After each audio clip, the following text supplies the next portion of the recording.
Hello, everyone. Hello, welcome to the 6th annual LGBTQ plus Care Fair. It is my great honor and pleasure to be spending time with you today. My name is Jackie Boyd. My pronouns are she, her, they, them.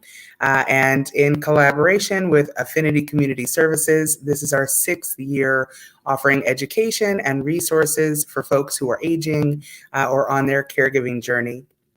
Today, our conversation is all about care. So at this stage, many of us in life, many of us are either caregivers, have been caregivers, or will be caring for someone in the future. So today we thought it would be wonderful to talk about the full length of that journey. We're going to start out with a discussion around retirement planning and hear from an Affinity member about her journey with planning for retirement and doing that successfully. And we'll hear from a financial advisor as well. And then around the lunch hour, we're going to hear from two caregivers who are also members of the Affinity community and talking about their experiences caring for their loved ones. And then we'll wind down the day with some city, state, and federal resources that may be of support to you as you navigate health and aging for yourself or your circle of support. And then Phyllis Johnson will close us out today with her story. And I just want to thank you so much for being here. We hope that wherever you are at, you are well, you are taking care of yourself while you are also caring for others. So I would love to invite Phyllis to come on screen and share a little bit about Affinity Community Services, the services they provide, and how you can connect.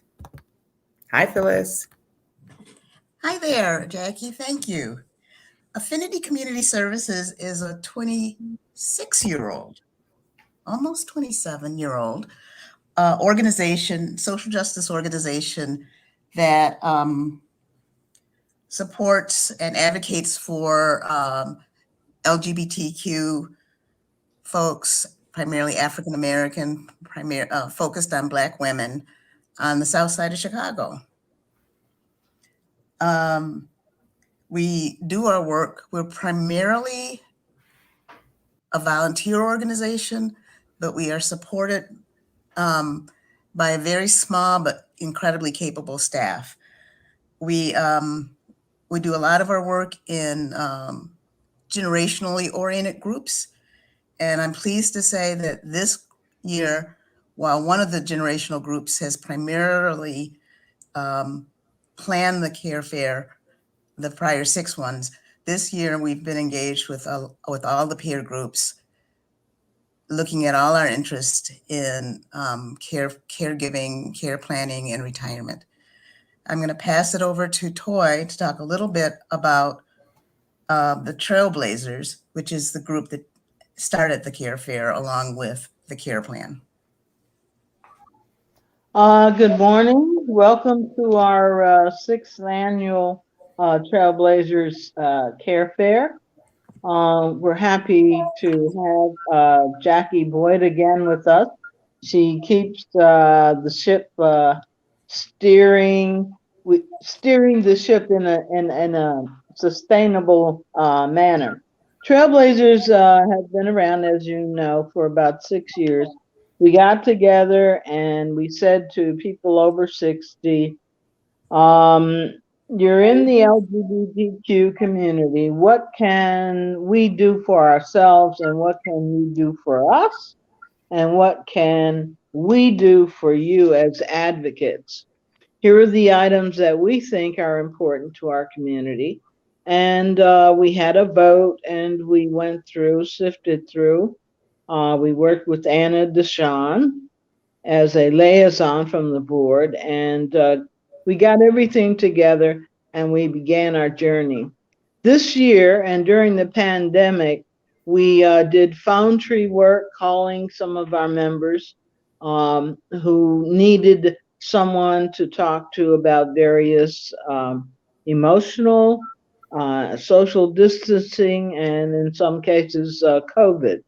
So our major contribution this year to our members is listening, active listening. We're here to advocate education, knowledge, ratings of sources where you may end up living, nursing homes, etc. We are here to help you in any manner that you need if you're over 60 and even if you're under 60. So give us a ring, contact Irma, Jackie, myself, or Phyllis. Thank you so much, Toy. Really appreciate that. Again, Toy and Phyllis and I have been kind of the three musketeers in developing the LGBTQ plus care fair, but there's been a lot of people with us along the way. So I just want to shout out Anna Deshawn, who first connected us all those years ago, Amani Rupert Gordon, who helped support the first care fair, the first few care fairs, Irma and Jessica, who have worked so diligently behind the scenes, and all of our speakers today, who you'll meet momentarily. At the Care Plan, we restore clarity, comfort, and control to our clients to manifest positive health and aging outcomes. What that means is that we work one-on-one with individuals and families to articulate what are the main concerns and priorities, and share what resources are available to create reasonable and practical plans for moving ahead. We can support people with everything from finding senior housing to hiring caregivers to planning long-term for your own care needs. So please do reach out if you would like support for yourself or a loved one, and do stay connected to Affinity Community Services. So with that, let's get into the education portion of our day. We are going to start out with Toy sharing a bit about her retirement journey. So what it was like to plan for retirement, how that's been going for her. And then we'll hear from a financial advisor with specific tips and strategies for how to protect yourself financially and plan for a great retirement experience. So Toy, you're up. Again, thank you for being with us and joining us. And we hope that you learn something new. I'm an explorer in education. I always try to find out new pieces of information for our Trailblazer group. The pandemic has really changed our lives in many ways. It's been causing many of us and many people to reassess priorities and thinking about early retirement. Pew Research states 28 million baby boomers retired in 2020. Another recent study shows 39% plan to retire by the age of 65, and 18% plan to retire by age 59. If you are one of these boomers, ask yourself these 4 questions. Can I afford to stop working? Do I need health and life insurance after retirement? Where will I retire? And how will I spend my time? Now, my short retirement story began at the age of 62. Took me 3 years to get it together. I woke up on my 62nd birthday and said, darn, I'll be 65 in 3 years. I looked at my bank account. It was looking okay, but it wasn't strong enough to be a net for me to fall should I not earn any money. Then I looked at my investments and I said, oh, they could all disappear in a night if the stock market goes down. Then I looked at my health insurance.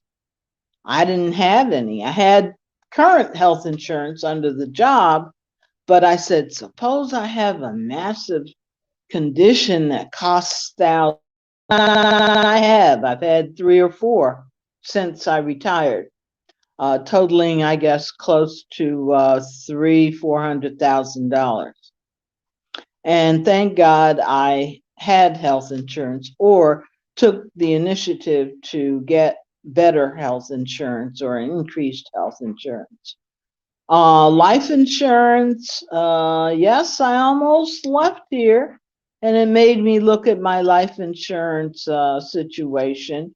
It was okay when I retired, but as time went on and I got sick and thought I was leaving, it wouldn't tidy up my so-called financial estate. So I had to take some initiatives and change that, and that was about 4 or 5 years ago. I've been retired now for 14 years. I also had to figure out what city I was going to retire in. Now, if you have a job that was similar to mine, I traveled a lot overseas and all over the United States. And I knew I did not want to go back to my hometown. Nobody was there anymore. All my family lived different places. So what do? I needed some security in knowing that there should be, or could be, or would be a relative somewhere that I could call in the middle of the night and say, I'm sick. Well, where I was living, there weren't any. So I had three choices, and I ended up here in Chicago where my brother is. Now, I mention these things because these are things that you must deal with if you plan to retire. Now, there are other more detailed financial issues that should be looked into, but Patty Finley will cover those items. I say also, another thing to think about is your credit cards. I cut up 8 credit cards prior to retiring. You want to keep it simple? 1 or 2, one for large items and one for small items when you're short cash. And also try and pay your car off or get a new one if you can afford it. Try to cut expenses wherever you can. I didn't buy any new clothes. I no longer needed them. I stay in jeans and shorts now and sneakers.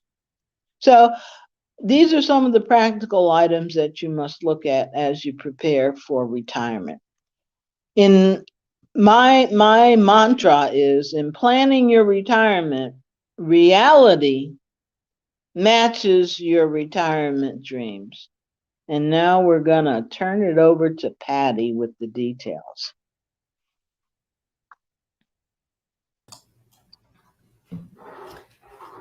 Hello, everyone. Thank you, Toy.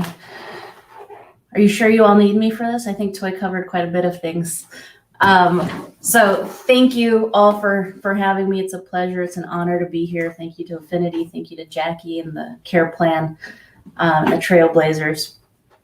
Before I go into my spiel, I actually really want to give a shout out to Jackie. So my financial practice is through Edward Jones, and Edward Jones is a big corporate sponsor of the Alzheimer's Association. And so I have the privilege of receiving the Alzheimer's magazine, and in reading it, I found our very own Jackie Boyd in the Care Plan with her honorable mention in there. So awesome job, Jackie. If you want a copy of this, let me know. I'll send it to you. So getting into it, my name is Patty Finley. Again, I'm a financial advisor, and going through, a lot of things that Toy just covered. I wanted to share a little bit about my background and my practice and how I do things. So just to give you a little bit about my why, my purpose for what I do really is to make a positive impact on the lives of the folks in my communities, right? And so I check off a lot of minority boxes, being female, being queer, and being Latina, Latinx. And so what I want to do is uplift and encourage and guide these folks, guide my folks in my communities, so that and you can see that you too can progress and be successful and have security, not only now with peace of mind that you're doing the right things, but in the future. And kind of take away the what ifs or the had I knowns of things that people might have in their minds. And so what I'm going to talk about today is 3 P's that I want you to take away from this. And it's planning, it's preparing, and then people. So to dive a little bit deeper with the planning part of things it's a lot of what Toy said, right? Those 4 questions. So there's lots of things that we need to plan for, that we want to plan for, and there's a lot of things that we hear that we are told to plan for, right? And so in my role, how I do things, I follow a specific process. And if you have a notebook or a journal, you might want to jot down some notes. But the first thing you want to do is kind of start building the foundation of your plan. And so this foundation is ever shifting, right? Because that's life. We have to pivot, things change, things happen. And so life wouldn't be fun if we didn't have to make these changes. But the first building block that we want to look at is understanding what goals you have, what dreams you have, and what it is that you want to accomplish in your lifetime, right? So depending how old you are right now, what does next year look like for you? What does 5 years look like for you? What is 10? What is 20? What is 30? What kind of life do you want to live? And like Toy said, where do you want to live? What does that look like for you? So jot down those goals. When you work with someone, you'll be able to prioritize those goals and kind of start planning and putting strategies into place for that. The second building block, like I just mentioned, was putting a timeline to those where, let's say I'm 58 and I want to stop working at 68. Well, that means I have 10 years to plan for that. Or, if I'm thinking I want to move to California in 7 years and buy a home there, then I've got 7 years to plan for that. And of course, like I said, life happens. And so those target dates might change, and that's fine. We just shift around how we're planning and how we're making adjustments for things. The third building block of your foundation is to understand what your full financial picture is. Nobody likes to do it, but we need to understand what our finances look like. So what does that look like for you? One is understanding your cash flow. I don't like to use the B word, but a budget always helps. So look at your ins and look at your outs. So your ins are your income. Do you work part-time? Do you work full-time? Do you receive Social Security? Do you receive pension? Versus what's coming out, these expenses that you have. Is it rent or mortgage? Is it utilities, your health insurance, so on and so forth? So that is your cash flow, your income versus your expenses. And that's what you can do, not just now, but also for yourself in the future. Like I said, think about what you want your life to look like in retirement when you stop working, and kind of play that out for yourself as well. At that point, will you have a mortgage? Will you have an auto loan? Will you have still student loans? I know I still have mine. So think about how that's going to look. You're also going to want to know what your assets and your debts are. If you're carrying a mortgage, if you're carrying that auto loan, student loans, credit cards, etc., and your assets include your bank accounts, your retirement accounts, which could be your company plans or your individual retirement accounts, your IRAs. It could include if you have kids and you set up a 529 for education for them, and so on, your car, your home, jewelry, things like that. Basically anything that has a number, a dollar sign attached to it, or a percentage and interest rate, you should know about, right? And someone that you're working with, like a financial advisor, should know about too, because this is what we do, right? And these 3 building blocks allow us to come back to you with some ideas and some strategies that are specific to you and your goals to start putting into place. And then once you get all that done, it's truly up to you to have the desire to make your life better, right? And then not just that, but it's truly about the discipline in order to put this plan to work, right? Because we can talk about a plan, but without you actually putting it to work, we're just jotting things down in a notebook. So with that said, in my role as well, besides these 3 building blocks, there is a lot of behind the scenes gears that are turning in my brain. And so some of these things that come up in my head are when I become an income specialist for somebody, right? Toy was looking at her investments, like she mentioned earlier, and wasn't sure if it was going to be enough. And so that's where you have someone that can look into that and say, okay, is this paying out enough? Are you going to have enough money coming to you to continue to live the lifestyle that you want to live, right? And if not, well, how do we adjust things to make sure that you do? Or what can we cut back on to make sure that you do? Other things that I am always thinking outside of the box with folks is taxes. We want to make sure that you're being very tax efficient when it comes to your assets. I tell people there's 3 buckets that you want to look at. One is everything that's taxable, and FYI, you're going to be taxed no matter what on anything. So everything that's taxable. There are accounts that are tax deferred, and what that means is you're not taxed on it now, but you will be taxed on it later. And then there's monies that are tax free, meaning you've already been taxed on it, you just won't be taxed on it later. So thinking about you and how you're being tax efficient and making sure that when you are drawing income, you're drawing from the right buckets. And then when you are investing or when you are saving and investing in the right vehicles that take advantage of these tax opportunities for you. Just a little plug at the end of the year, there's a lot of things that you can do as well.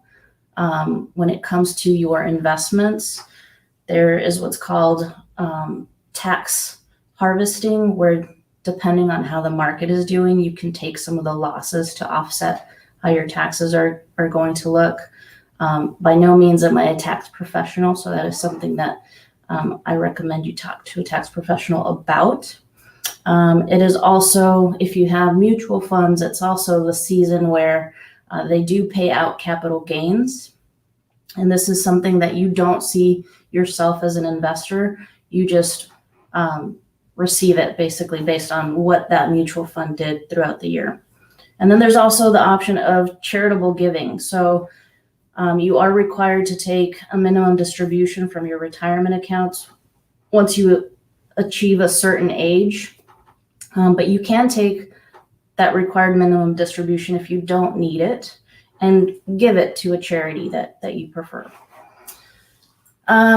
What else? Another thing that I'm always thinking about for folks is the intergenerational piece of things, right? So depending on who's sitting in front of me, I'm always thinking about, okay, if you have parents, do they need help? Do they need some guidance? Are they aware of things that are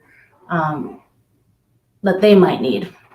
Or your grandparents, depending on how old you are. If you have kids or grandkids, do they need help? Do they need some guidance? How is that being organized for yourself for them? And then lastly, other things that I'm always considering is your estate.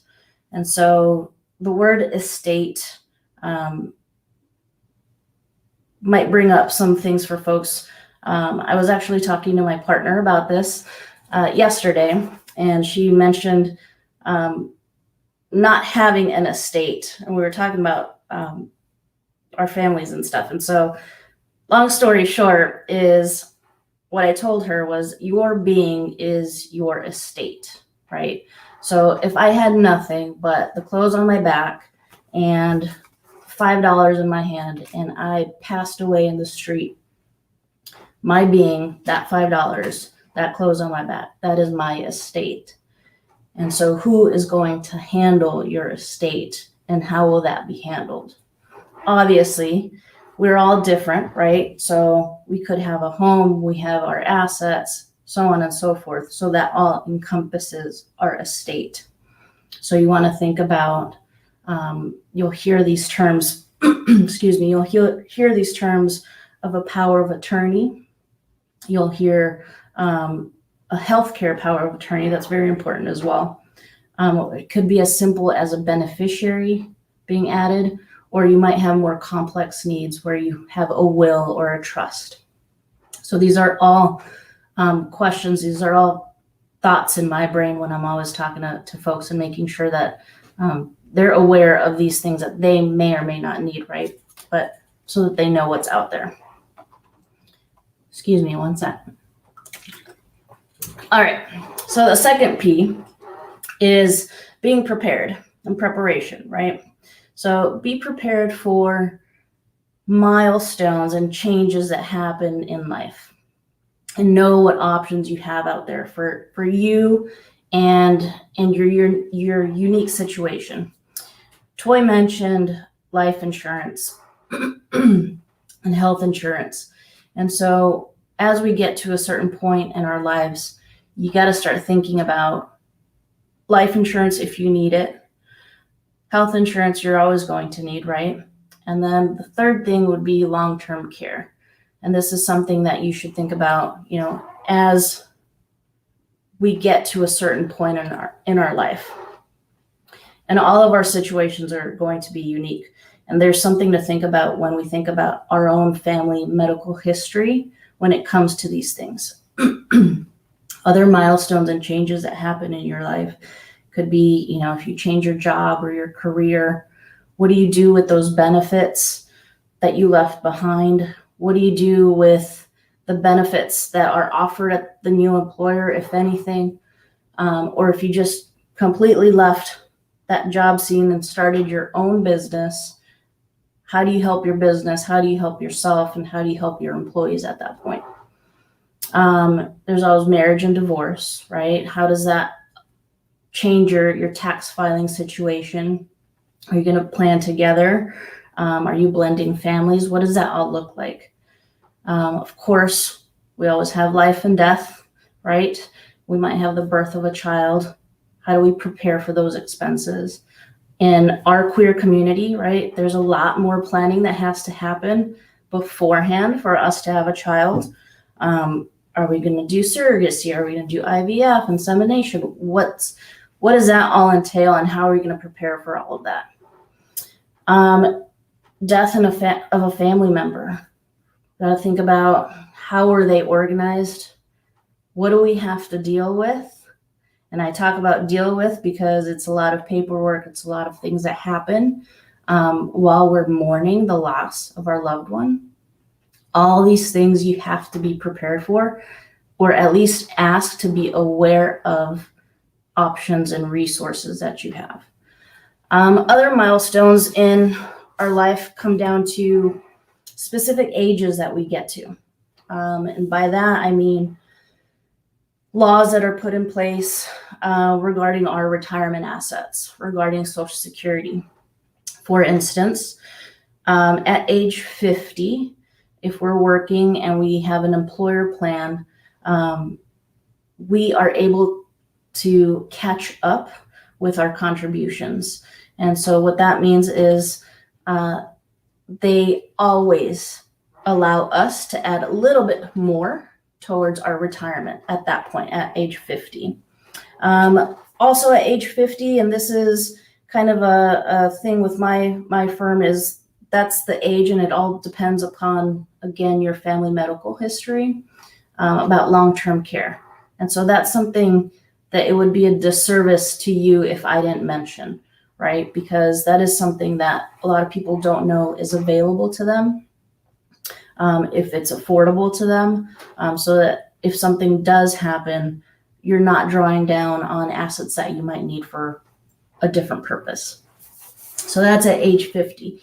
At age 59 and a half, if you're working and you have an employer retirement plan, you do have the ability to take an in-service withdrawal if they allow it. The purpose of that is if you're working with someone, you can move it to your individual IRA, and it just opens up a broad range of other investments that you can put it into and further mix up and diversify your funds. Then we talk about Social Security. So there's 3 ages when it comes to Social Security and the benefits you can receive. So that there's age 62 when you become eligible. Then there's age 66 or 67, and there's some gray in there. I'll leave it at that, but it depends on the year that you were born in, that you get your full retirement benefits, your Social Security benefits, or at age 70 when you can max out the benefit that you're going to receive on there. And basically, every year that you wait, if you're able to, it's growing about 8%. So that gives you an idea, again, when you're planning and you're getting prepared to retire and stop working, when that age makes sense for you to take your Social Security benefits. Let's see, other ages to be aware about. 65, that's Medicare. I am actually going through something that I was not aware about. My mom is 75 and she just retired 2 years ago, or a year ago, I should say, during the pandemic. She didn't want to go back to work. But my mom was a cafeteria lady down in Texas and was not giving into Social Security, right? Because it's a school district. And so come to find out that, yes, she had signed up for Medicare.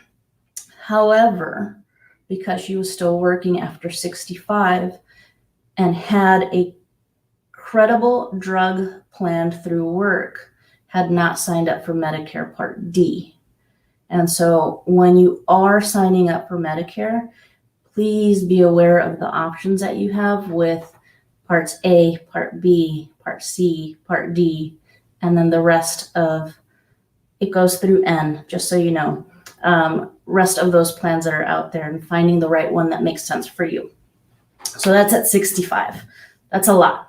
At age 72, this is a new age. It used to be age 70 and a half. I mentioned this a little bit ago, an RMD, which is required minimum distribution. What this is the IRS says, okay, Patty, you have a traditional IRA or you have a traditional 401k through work with X amount of dollars. Well, the year you turn 72, you have to begin taking this required minimum distribution.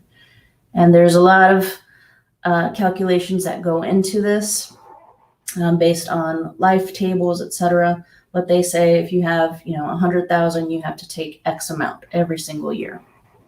So that is not something you can not take. If you don't take it, you pay a penalty to the IRS, right? Like I said, we always pay taxes. So these are a bunch of things that I mentioned regarding preparation. So again, be prepared for the milestones, these age milestones, these changes in life that happen, and know again what is out there for your specific situation. All right, the third P that I have for you is people. Have a team of professionals surrounding you that have your best interest at heart. That is one of the things that I love about what I do, is that I care. I might care a little too much, but I care. So what's important to you is absolutely important to me, and I want to make sure that you achieve what you want, right? So the people that you should have surrounding you should be a financial advisor, right? That's going to help you plan and prepare for all these things that are to come. You should have a CPA or an accountant or a tax professional that's going to be making sure that you're optimizing all these tax nuances that come through and can keep up with all the tax laws and changes that occur, right? And is able to work with your financial advisor to make sure that everyone's on the same page about things.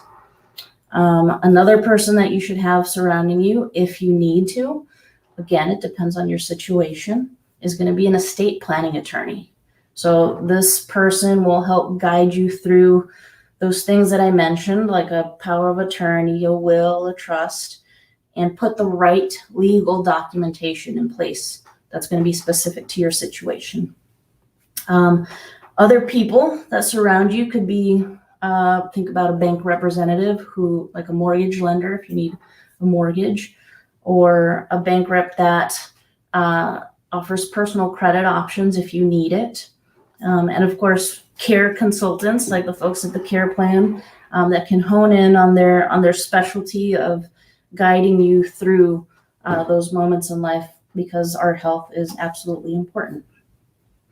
So those are the 3 P's: plan, prepare, and the people. And I'll leave you with a bonus P. That bonus P is me. That's Patty. So please know, I just want you to know that there's an infinite amount of resources out there for you. There are people like myself who are ready, willing, and able to have a talk, a chat with you. Know that you're not alone out there. And I think the best piece of advice that I can give you is it starts with one simple conversation. So it's up to you to ask those questions. So with that, Jackie, or Irma, or Jessica, I will open it up for questions if there's anybody out there. Thank you so much, Patty. We really, really appreciate you sharing your knowledge with us. There's been a lot of things happening in the chat, but I haven't seen any questions yet. So Jessica, have you seen any questions in the chat? I just want to be sure I'm not missing anything. And hi, everybody who's watching. We're so glad that you're here. Patty, I think I would ask just one additional question, because really so much of this for the people I talk with is it's a mental block. You know, people sort of have their mindset around finances, and it can feel overwhelming to even talk to a financial planner. Or, you know, I remember when I first did my plan and I put together all of my finances. Yes, it felt good after, but I was terrified to actually do it.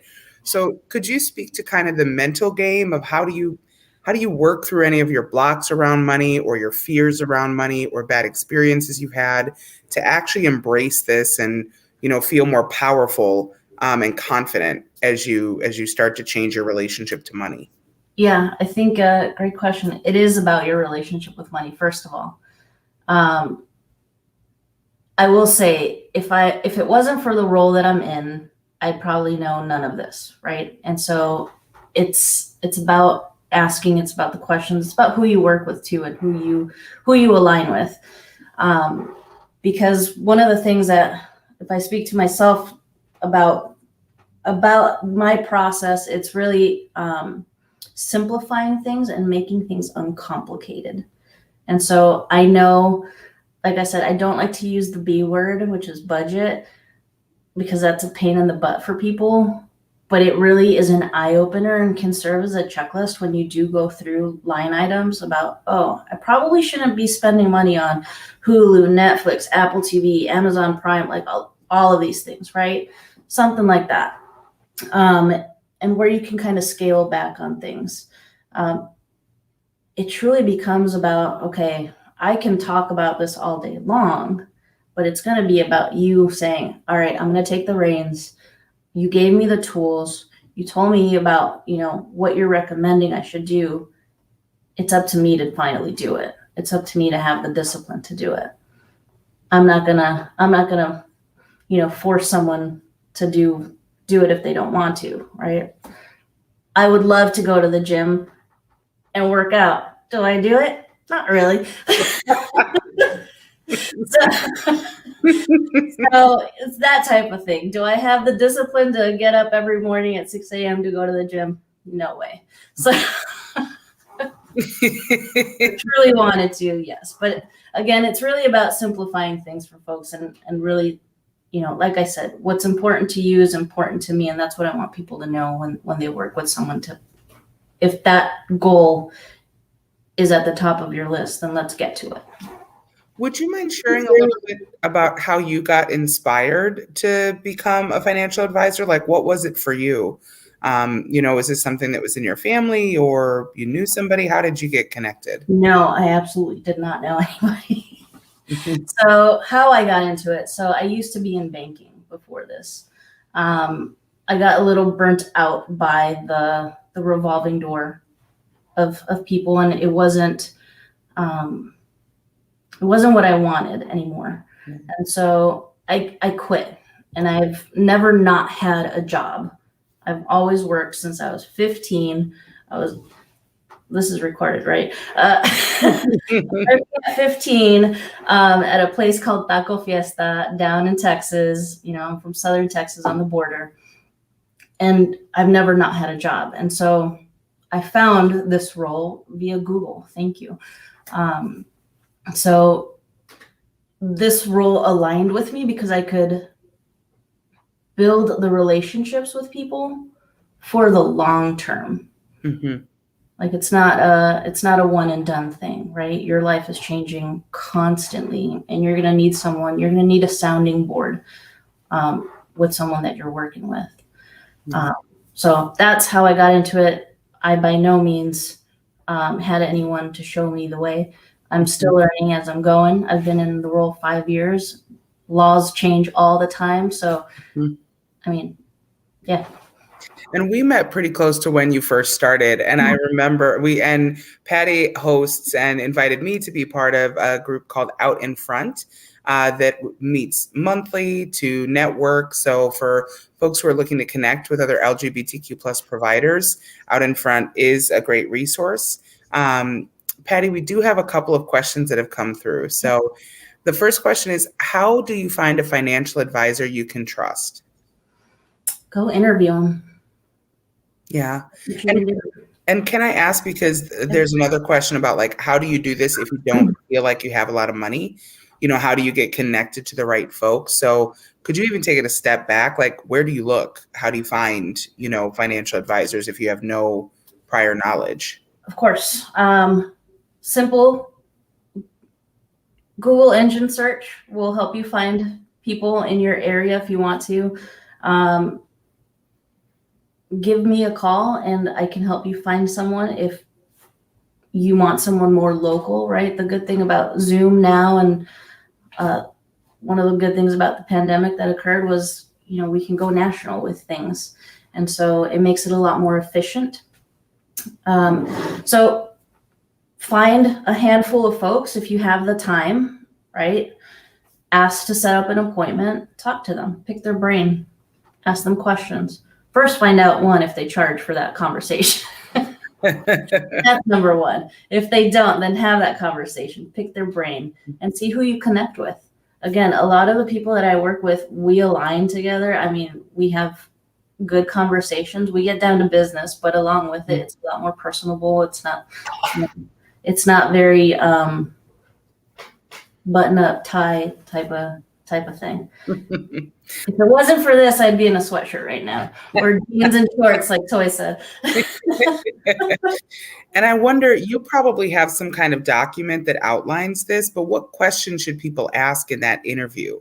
And if you have that document, folks, we will send you, if you registered for this, we'll send you the slides, we'll send you the resources, Patty's contact info after. So can you tell us like what kind of questions should you ask in that interview? Yeah, so I'll tell you questions I get asked, right? So number one is always, how much is this going to cost me? That's always the number one question. I will say, depending on the answer you get, right? Because there's different things, but depending on the answers you get, you may or may not either choose to work with that person. You might love that person, but it might be a little bit too expensive for you. You might not like that person, but it's going to be cheaper. So you got to weigh out those things for yourself. So cost and fees, of course. Questions you should ask is, how often will you talk to me? And I'll flip that around to folks and I'll say, well, how often do you want me to talk to you? Because if we're first starting out, you might need a lot more guidance on things, right? And you might want to talk maybe 3-4 times a year, maybe even 6 times a year, even longer. Or as our relationship grows and you see how we work together and how this partnership works, you might say, all right, I don't need to talk to you that often. Once a year is good. So communication wise, you can always ask background stories, right? You know, what made you get into this, and kind of see what their story is. Is it, well, I want to, you know, work with people for XYZ. I just want to make a boatload of money for myself, or, you know, whatever that case might be. Again, you're going to see what their values are and how it aligns with you. Trying to think of what other questions. There are also, I've been asked, is there a specific age range of people that I work with? Yeah. That's something you can ask. I don't. I kind of run the gamut of folks because I love meeting new people and of all ages and shapes, sizes, backgrounds, and everything. Yeah, I think that's really helpful, because I think people should know there's different models available. And what one, just as like a lay person, anything I don't understand, I either Google or YouTube and get a couple of perspectives until I feel like I have the landscape a little bit, you know? So with financial advisors, I know when I got started with my business, I met folks that were like financial advisors to multimillionaires, and I met folks that were just starting out, and I met people who were LGBTQ plus and really wanted to work with our community. I met people that, you know, would consult on an hourly basis if they weren't managing your investments. And then there's financial advisors like yourself that will manage your investments for you. And so I think for folks who are like, oh my goodness, this is a whole new world, or, you know, I want to learn more, we're putting some resources in the chat. We were putting Patty's information in the chat to have further conversation, as well as the LGBT Chamber of Commerce for Illinois, because that can be a great place to start. Is there like a gay and lesbian and trans financial advisor group nationally that folks should connect to, Patty, if they're looking for specific resources? I don't know, to be honest. Okay. All right. So we'll look at that. I probably would have been a part of it, but I don't. Out in front and out at work. And we're putting in the chat also 10 questions to ask your financial advisor. So hopefully that helps. Patty, we had one other question which may actually not fall under your purview, but I think between you and I, we can probably answer it. And that question was, how do you ensure that your estate passes on to who you want it to pass on to? I think that's really more of a legal question, but if there's anything you want to say around that, go right ahead. Yeah, so there's different documentations that need to be legally done by an estate planner if it makes sense for you. So there's a trust. That's a specific legal document that an estate planning attorney needs to draw up. It could be something as simple as your bank savings account, right? If or any of your bank or financial institutions that you can add a beneficiary onto, could be as simple as that. But depending on how complex your situation is, you should talk to an attorney to see if a trust makes sense, or a will, or none of those, and it's just add a beneficiary or so on. Yeah. Yeah, and just to wrap up this section, because I see a clarification in the chat asking how do you start to set up your estate, and which can mean a few different things. Like Anne, who's asking that question, setting up your estate in terms of your assets is happening all the time. It's happening every time you get paid, every time you buy something, every time you invest in something. That is your estate. But if you're talking about how to set up your estate plan, we'll be talking about that later today. So stick around, because at around 1:30 is when I'll be getting into that conversation. And we can definitely share more resources. So Okay. Patty, I just want to say thank you so much for sharing your knowledge with us. This has been incredibly helpful. I do want to share because I don't think I answered the question directly. So someone asked about how much money do you need to start talking to a financial advisor. I would not put a dollar amount on it. Just go talk to somebody. Yeah, that's a good reminder. Like, just take the first step. Yeah. Don't let your concern or your fear, or your uncertainty get in the way of living a great financial life. Exactly. So, thank you so much. Welcome. Thank you. Let you go. I hope you stick around for the rest of the care fair today, and we appreciate you. Your friend. I will be here. Thank you, Jackie. All right, take care, Patty. Thank you. All right, everyone. That was a robust and exciting start to the morning. Thank you to Patty. Thank you to Toy for centering us with her personal story about retirement and the things she was thinking about and planning for. And I want to encourage everyone who's watching, including my Gen Zers, my millennial folks out there, it is never too soon to start planning for retirement. And the younger you are, the more your money can make on its own. So I'll give an example.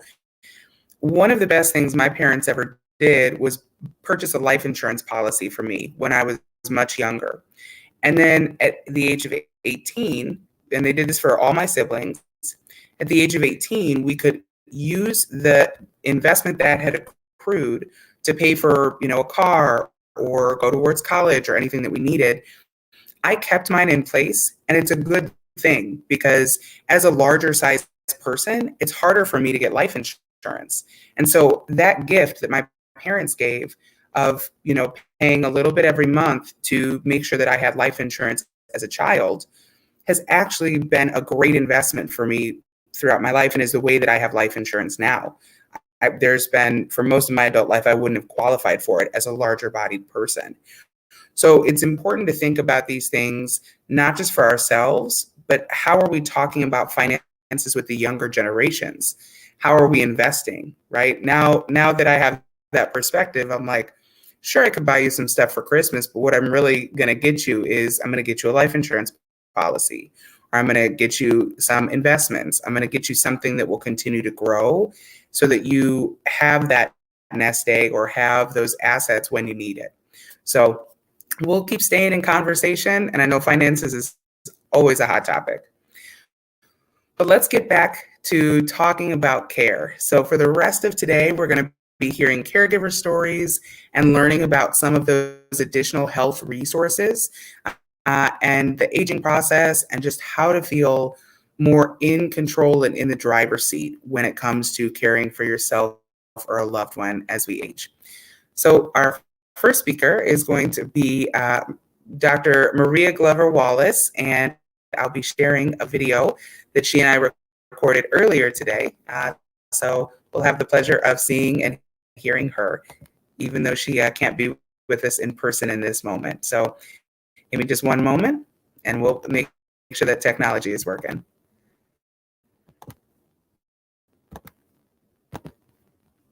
And Irma, if there's anything that doesn't work here, just let me know. Hello, everyone. Thank you so much again for coming to the 6th annual LGBTQ plus Care Fair Care Plan. Our next guest is Dr. Maria Glover Wallace. She is a longtime member and supporter of Affinity and one-time interim executive director. So we would like to welcome Dr. Maria Glover Wallace to share a bit about her story as a caregiver. So Dr. Glover Wallace, please take it away. Hi, good morning, everyone. Thank you so much for this great opportunity to sit on this panel and give information about my experience in caregiving, my mom, and my family's experience with it. And I appreciate being able to have this opportunity with Jackie and the Care Plan. And also in partnership with Affinity, a great organization. So my experience with my mom, she developed some early signs of dementia after my father passed away. And so I along with my sister, was kind of her care providers out of the 9 siblings that we have. Me and my older sister kind of took on caring for her. But I think my experience that would be most helpful to the community is that it was probably onset long before we knew what it was and before it was actually diagnosed, because we weren't aware of the signs. We hadn't experienced this with any grandparents. Both of my grandmothers passed away of old age, and so we did not have the experience of worrying with their mental or their dementia care. They were very feisty into their 80s, and so when my mom started showing signs of forgetfulness or being turned around on her usual daily routine, we were a little concerned, but didn't really know what it meant. Finally, we did get some help from her provider, and her provider was telling us, "Oh, it's it could be just onset, slowly coming on forgetfulness. Make sure you're watching her diet. Make sure you're just making sure she has a routine that she can manage on her own." Because at this time she was still living by herself. She was in her early 70s and she was still very active, driving herself to church, doing things with her friends in the church community. So we weren't that concerned because she was able to kind of get around, had no physical ailments at all. But it was just when she started showing signs of getting lost, coming home, driving, things like that, we had to eventually take over transporting her. And I think that was kind of the beginning of where we saw more signs. Taking away that independence from her was devastating for her because she didn't want her kids having to come get her and take her here and take her there. And so that for us was like, well, maybe we need to keep a close eye on her. They did not initially prescribe any medication for her onset dementia. And so now that I look back on it, I think we probably should have seeked out more medical attention or maybe second opinions. She had been seeing the same provider for a number of years. And so we just took their word that she was going to be okay and that there was no, nothing we could do as far as taking medical, any kind of medication on a daily basis other than her usual vitamins, her aspirin, things like that. She did have high blood pressure that was being maintained, and she also had diabetes, but it wasn't diabetes where it wasn't controlled. That was really being controlled by her diet, so she was not on any medication for that, but she was a diabetic. After things started to get a little bit more difficult and kind of managing her day and getting phone calls from her either early in the morning, like 2 in the morning or 11 at night, because she was turned around about the time of day, made me realize that we needed someone in the home. So my older sister moved into the home with my mom to be there, just so that we'd have a second set of eyes on her throughout the day. And so that was useful. But as things progressed and I found out that I was pretty much the chosen one for us to take care of her medical, her expenses, her finances, it was so overwhelming. I wish then, which this was probably close to 15 years ago, I wish then I had a Jackie in my life, because I would have really been able to get a better understanding of what to do with managing her finances, her medical power of attorney. All these things was kind of thrown at me all at once. But at that time, I was also part of the sandwich generation. I had teenagers and I had an elderly mom. So it was a perfect storm to some case. So that made me feel that I had more on my plate than I could take. I have 5 children. At that time, they were all teenagers. And so then I had my mom. And so I asked for more help from my siblings. which, we know that doesn't always come because everyone has their life that they're living. But I really needed them to take on a little bit more of the ownership of her care. And unfortunately, that only came with my older sibling that lived in another state. So I had to sign over power of attorney of my mom to my sister in California, and flew my mom out to California to stay there so that she could get better care. There would be a more watchful eye. The weather was better for her arthritis. She had been there previously, so she was familiar with my sister's home. And so we thought that would be a fix for the time being, not knowing that she would have to stay there. We thought maybe we could kind of share and she could kind of go back and forth. Then that didn't really work out. So once she got there, it was just best for her to stay in place. My sister was able to find her a doctor there in California that was more knowledgeable about Alzheimer's and dementia. They actually had a dementia care center there in Los Angeles. And so she was able to get so much more education for us. So I found myself traveling back and forth just to get a better handle on what was available. So that really made the big difference. We were able to try some medications that they had suggested that would help with her sundowning and things like that. She never really was big on a temperament as far as getting violent or aggressive. That we really didn't have that problem. She was pretty much always calm. She would get agitated with wanting to go home and knowing that wasn't her home. But she never really exhibited any other things that I've heard other people say their parents would, get very violent or agitated. So in that regard, it was really a pleasure having her because she was always as sweet as she's always been. So she was still the same sweet woman, just a little bit more forgiveful. So that was the biggest step. I would say that my biggest disappointment was that out of all of our siblings, that everyone didn't rally around us and say, hey, let's help. But, after time, with a lot of prayer and forgiveness, I just realized that it really isn't something that everybody can deal with. It takes a special person to be a caregiver. And I'm going to try not to cry. Okay, so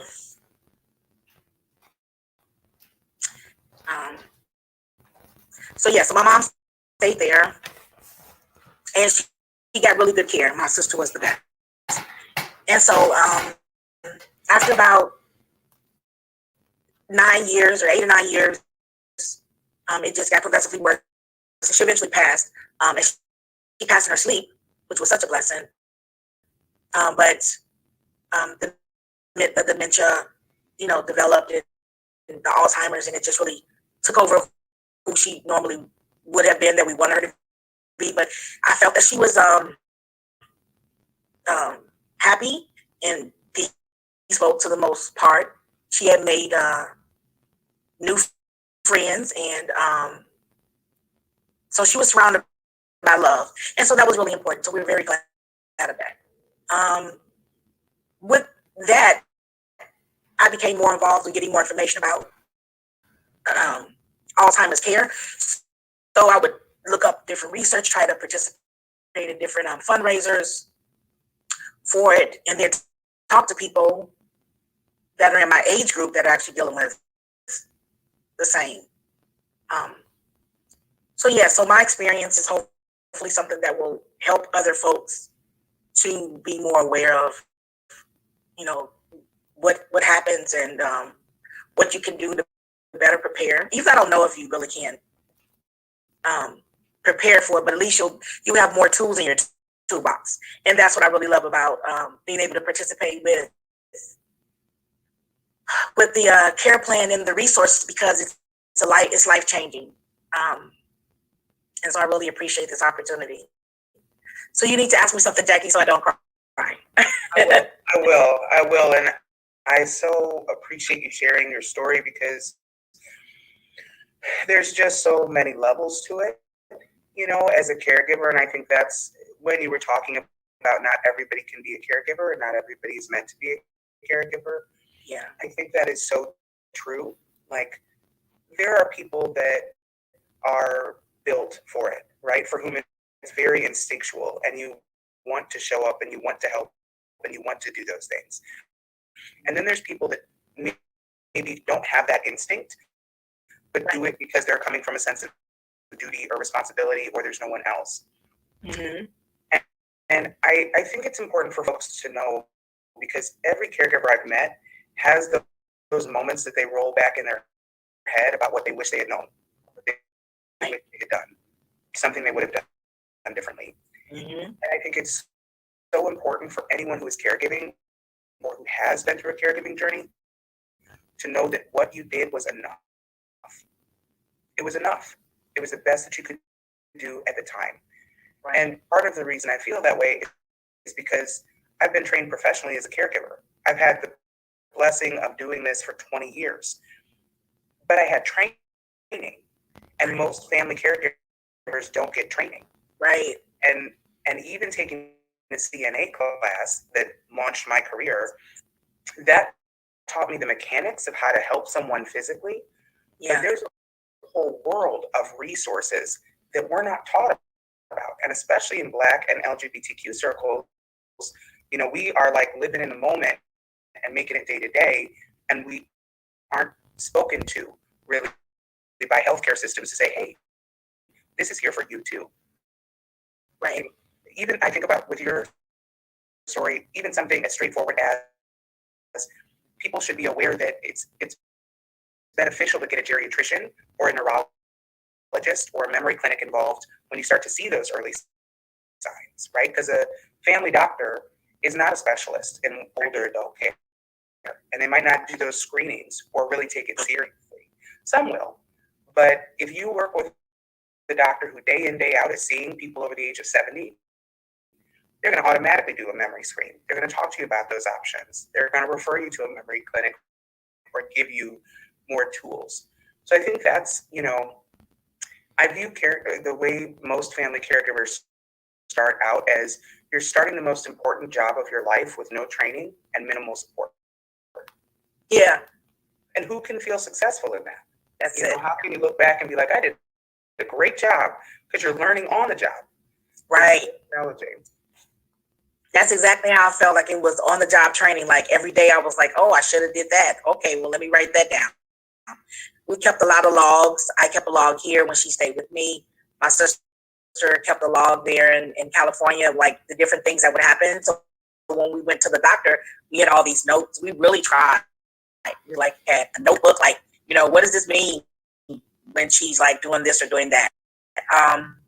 So, you know, just trying to figure it out as we went along. But, you know, there are some really gem moments in that time with dementia. Dementia and Alzheimer's was not all bad horror story for us. My mother was very wonderful, knowledgeable, gentle. She talked so much about her childhood, her family. She had these wonderful memories of when she was 4 years old, like things that she remembered, and that her sisters also concurred, like, yeah, that happened. So she has two baby sisters that are still living. My aunt Jean, who is now 88, my aunt Sandra, who is 82. So they were able to say, yeah, those things happened to us when we were kids. So it was really great that she had these memories. She talked a lot about home.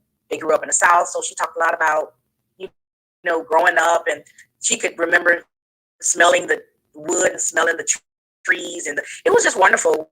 Some of the things, that conversations she had where she was actually there with us, but actually her experience is like she was right there having it. And I felt those were wonderful moments that I wish my family could have shared with her, that we got a chance to share. We got a chance to share and hear her talk about Baker Street and where she grew up, and the school, and walking to school, and walking barefoot on the red mud.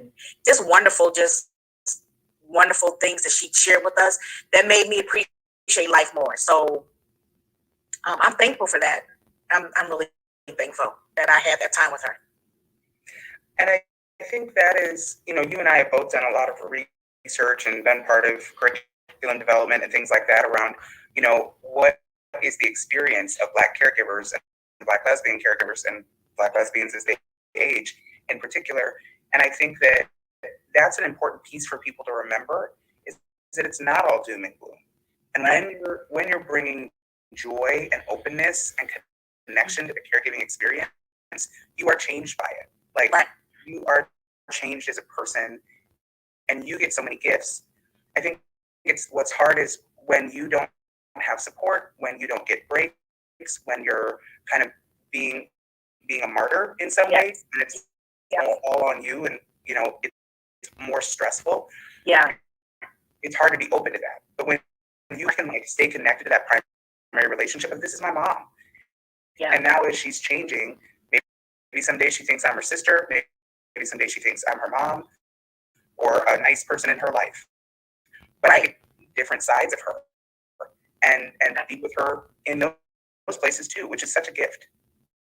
Mm-hmm. Right. Yeah. That is wonderful how they connect you to someone in their past. However, like sometimes she would call me mom, or she would call me her sister Sandra, because I really look a lot like her sister. So sometimes she would call me Sandra, and it would just always be okay, yes, I'm here. What is it that what is it that you need? What's going on? And then another day she was very lucid and aware. She knew exactly where I was. She knew exactly that I was her baby daughter. She knew that I was number 9. She would ask me about stuff from my childhood, and I would be like, wow, she's thinking about how did that memory come? But there were times that she knew exactly what was going on. And then other times we would just laugh about it, like, wow, her favorite thing that she want to watch would be Steve Harvey. She loves Steve Harvey. And she absolutely loved President Obama. So she kept his picture next to her bed. She would always say that was her man. That's my man right there. I love it. He has a whole wife and family. But she absolutely loved Barack Obama. So she kept his picture next to her bed, and she kept Steve Harvey on all the time. She loved Steve Harvey. So it was good that she had wonderful experiences throughout, her end of life care. Was full of laughter. There was a lot of laughs. So it was not all sad. And we found wonderful caregivers in California, CNAs that were just, those CNAs were awesome. They would come in and do unbelievable things like their knowledge. I was very more appreciative of the home health care field when those ladies would come in and just make such the difference for the day. It was really wonderful having them. And they were suggested through the memory care program that we were involved in Los Angeles. So they suggested women that were familiar with dementia patients. So we couldn't have even paid them the amount that they were worth. We really couldn't. So very grateful for that. Yeah, and I think that there's so many people for whom the caregiving journey is a kickoff to a big change in their life, or that they want to give back that knowledge because it is so pivotal, right? You learn so much, you are changed in it. There's grief, there's loss, there's renewal as part of that journey. Yeah, and certainly in the last few years, I've seen you being very prolific in terms of what you're trying to put out into the world. Would you mind sharing a little bit about the books that you have that are available to support folks? Because I think they're in particular really relevant to caregivers. And then also, if you don't mind sharing a little bit about your LLC, we'd love to hear more. Sure. So I started an LLC called Woke Women of Color. We have a Facebook page, and it's a service that provides resources to women, whether it be financial empowerment, encouraging them to seek services if they have any life skills that they need to develop. I feel like I'm a social worker at heart, and so I feel that human services has been a passion for me. I like helping people and having a cause. But during the pandemic, I really delved into my passion for writing. And so I've written 3 books that are all on Amazon that are also available on the Kindle, but also in paperback, and pretty much focusing on the inner experience and the work that people need to do from the inside out. The first book that I wrote is called Encourage Yourself. It's a 7-day reset. So it talks about daily journaling, daily motivation, to really inspire people to live their best life and, find their purpose and things like that. And it just really helped me. When I started writing it, it was really for myself. I had all these great ideas of what was helping me through the pandemic. And I said, well, I'm just going to keep a great notebook. And my great wife, Cynthia, she was like, you really just need to write a book. Like, you keep writing these notes and post these all over the house. And so I was like, you know what, I'm going to put it all together and put it in a book. So I did that. I was able to just do it through Amazon, which was a great help. Very easy to get the information out. After that, I wrote a second book regarding gratitude. During the pandemic and COVID, me and my wife, we lost a total of 7 people in our immediate circle of people to COVID. And it was so devastating. It was crazy. And so we were trying to figure out how to really keep ourselves sane through the phone calls and, what happened and who passed and who had COVID, who didn't make it. So I started journaling about gratitude. And so my second book is called Gratitude Journey. And it's also it takes a step through 7 days of gratitude and daily reflections about, why are we grateful? What are we grateful for? How do we show our gratefulness? How do we show gratitude? How do we interact with people to be more grateful and to show that gratefulness? So that was really a great help to me when I wrote that book. I almost didn't even want to share it with anyone because I was reading it over and over every day to get myself through COVID. And then, and I was like, well, if it's helping me, maybe it's going to help someone else. And so I put that out. And so that's been very well received.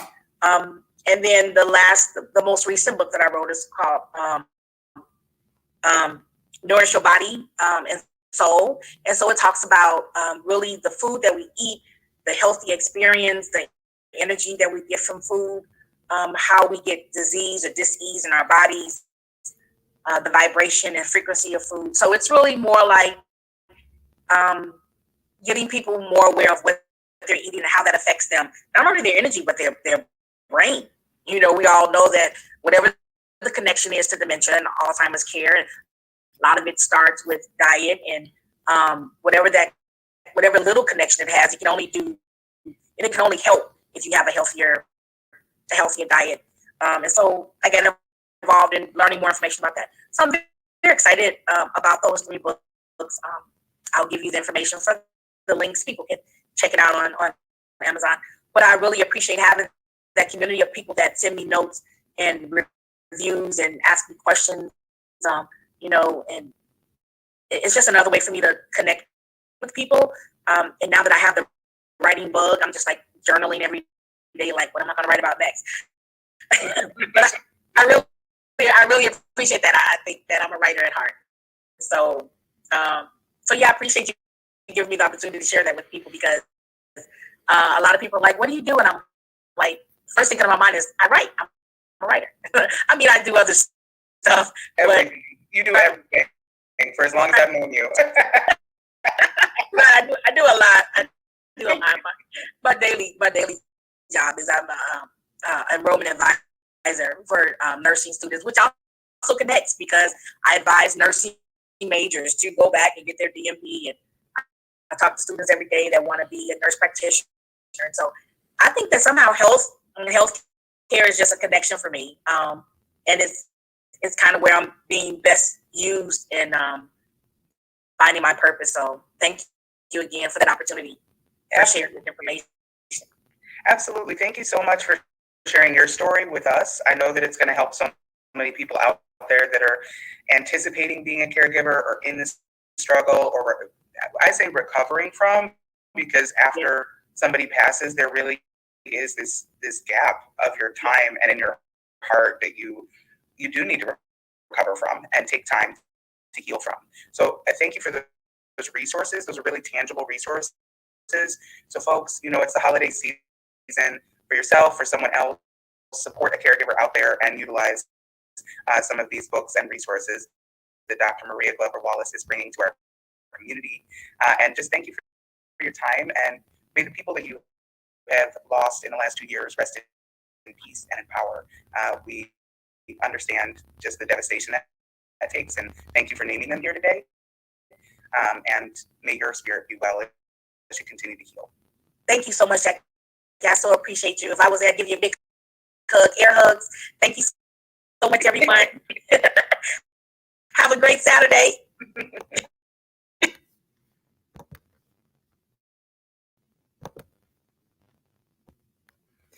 All right.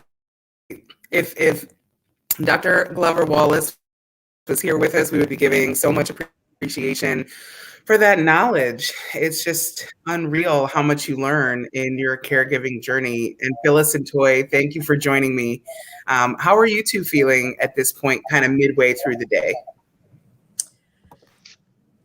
It feels really good. I felt like I really wanted to be in the room with Maria and with Patty, because there's so many things that they said that have been within my experience too, that I wanted to just say, yeah, exactly too.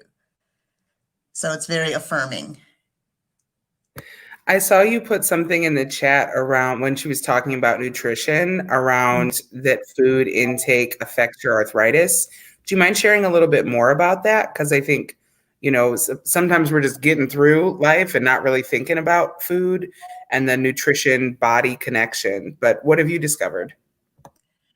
So I've always known that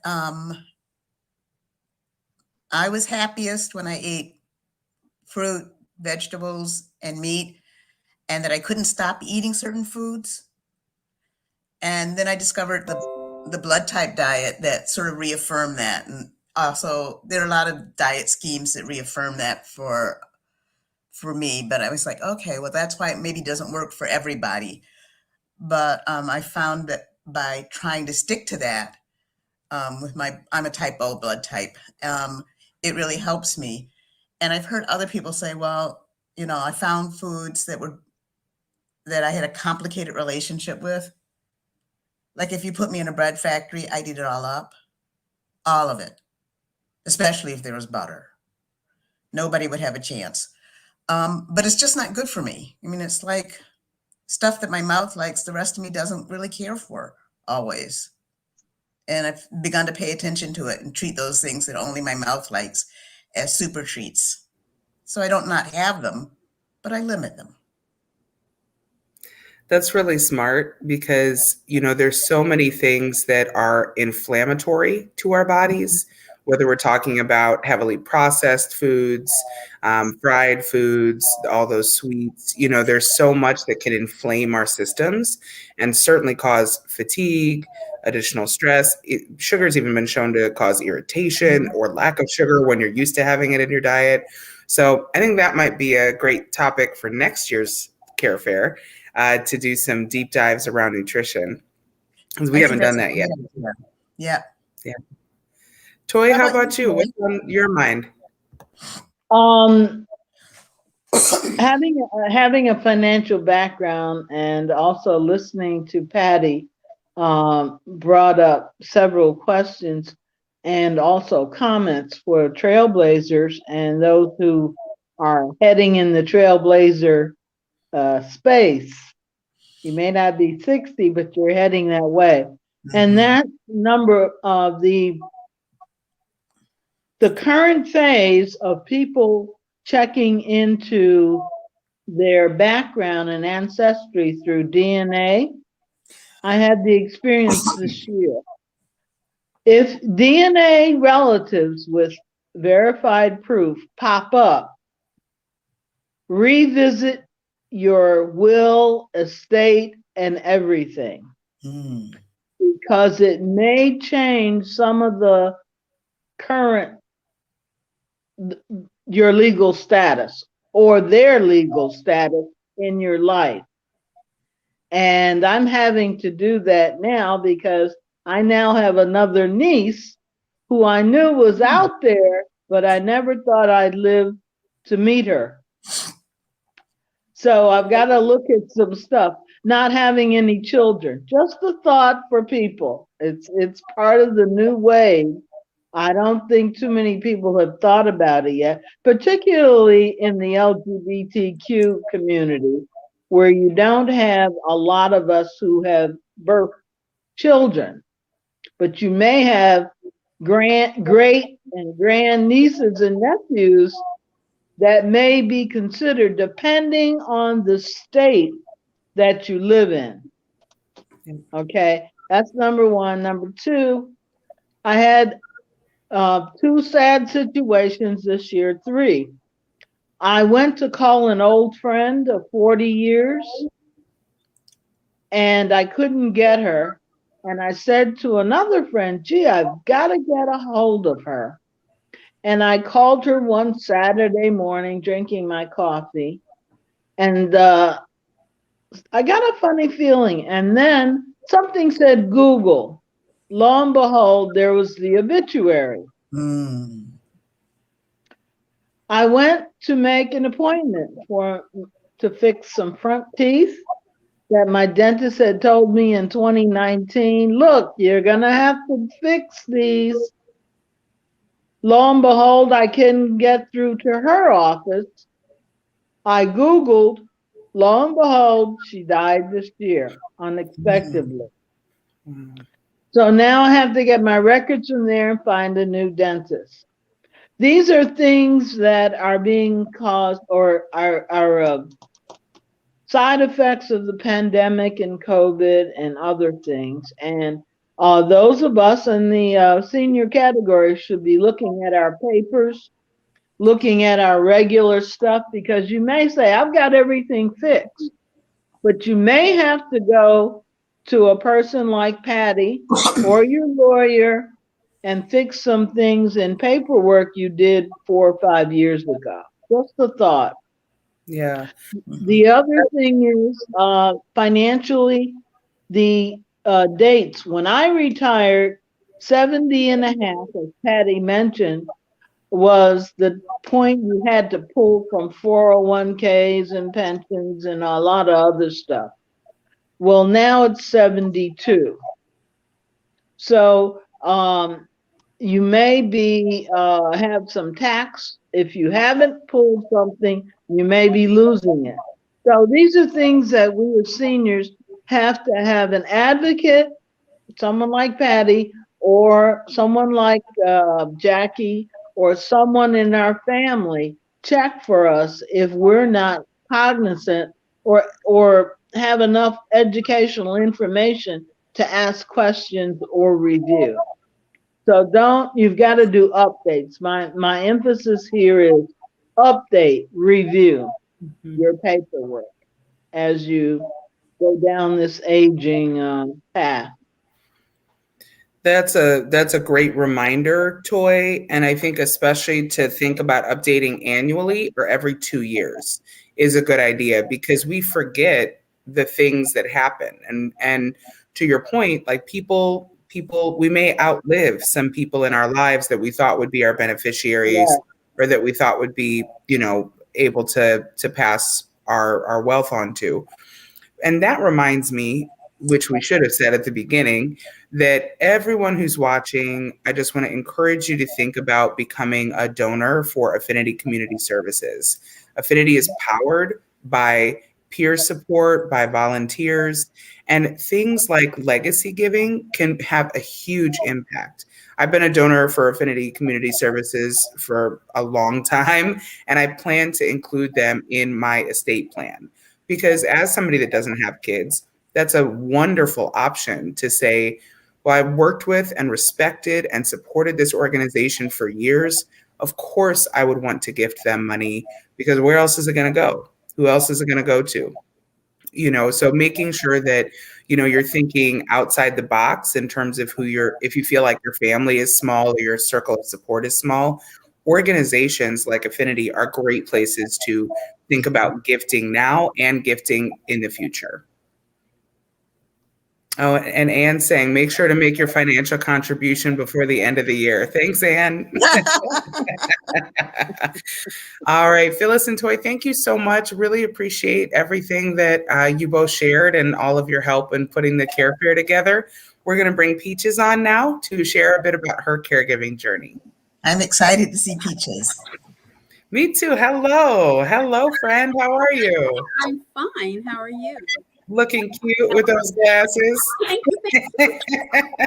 Are they Kea collection? They're not Care Collection, but I do have some Care Collections stored away. I got to put my prescription in them. I rep Care Collection. I know you do. I know you do.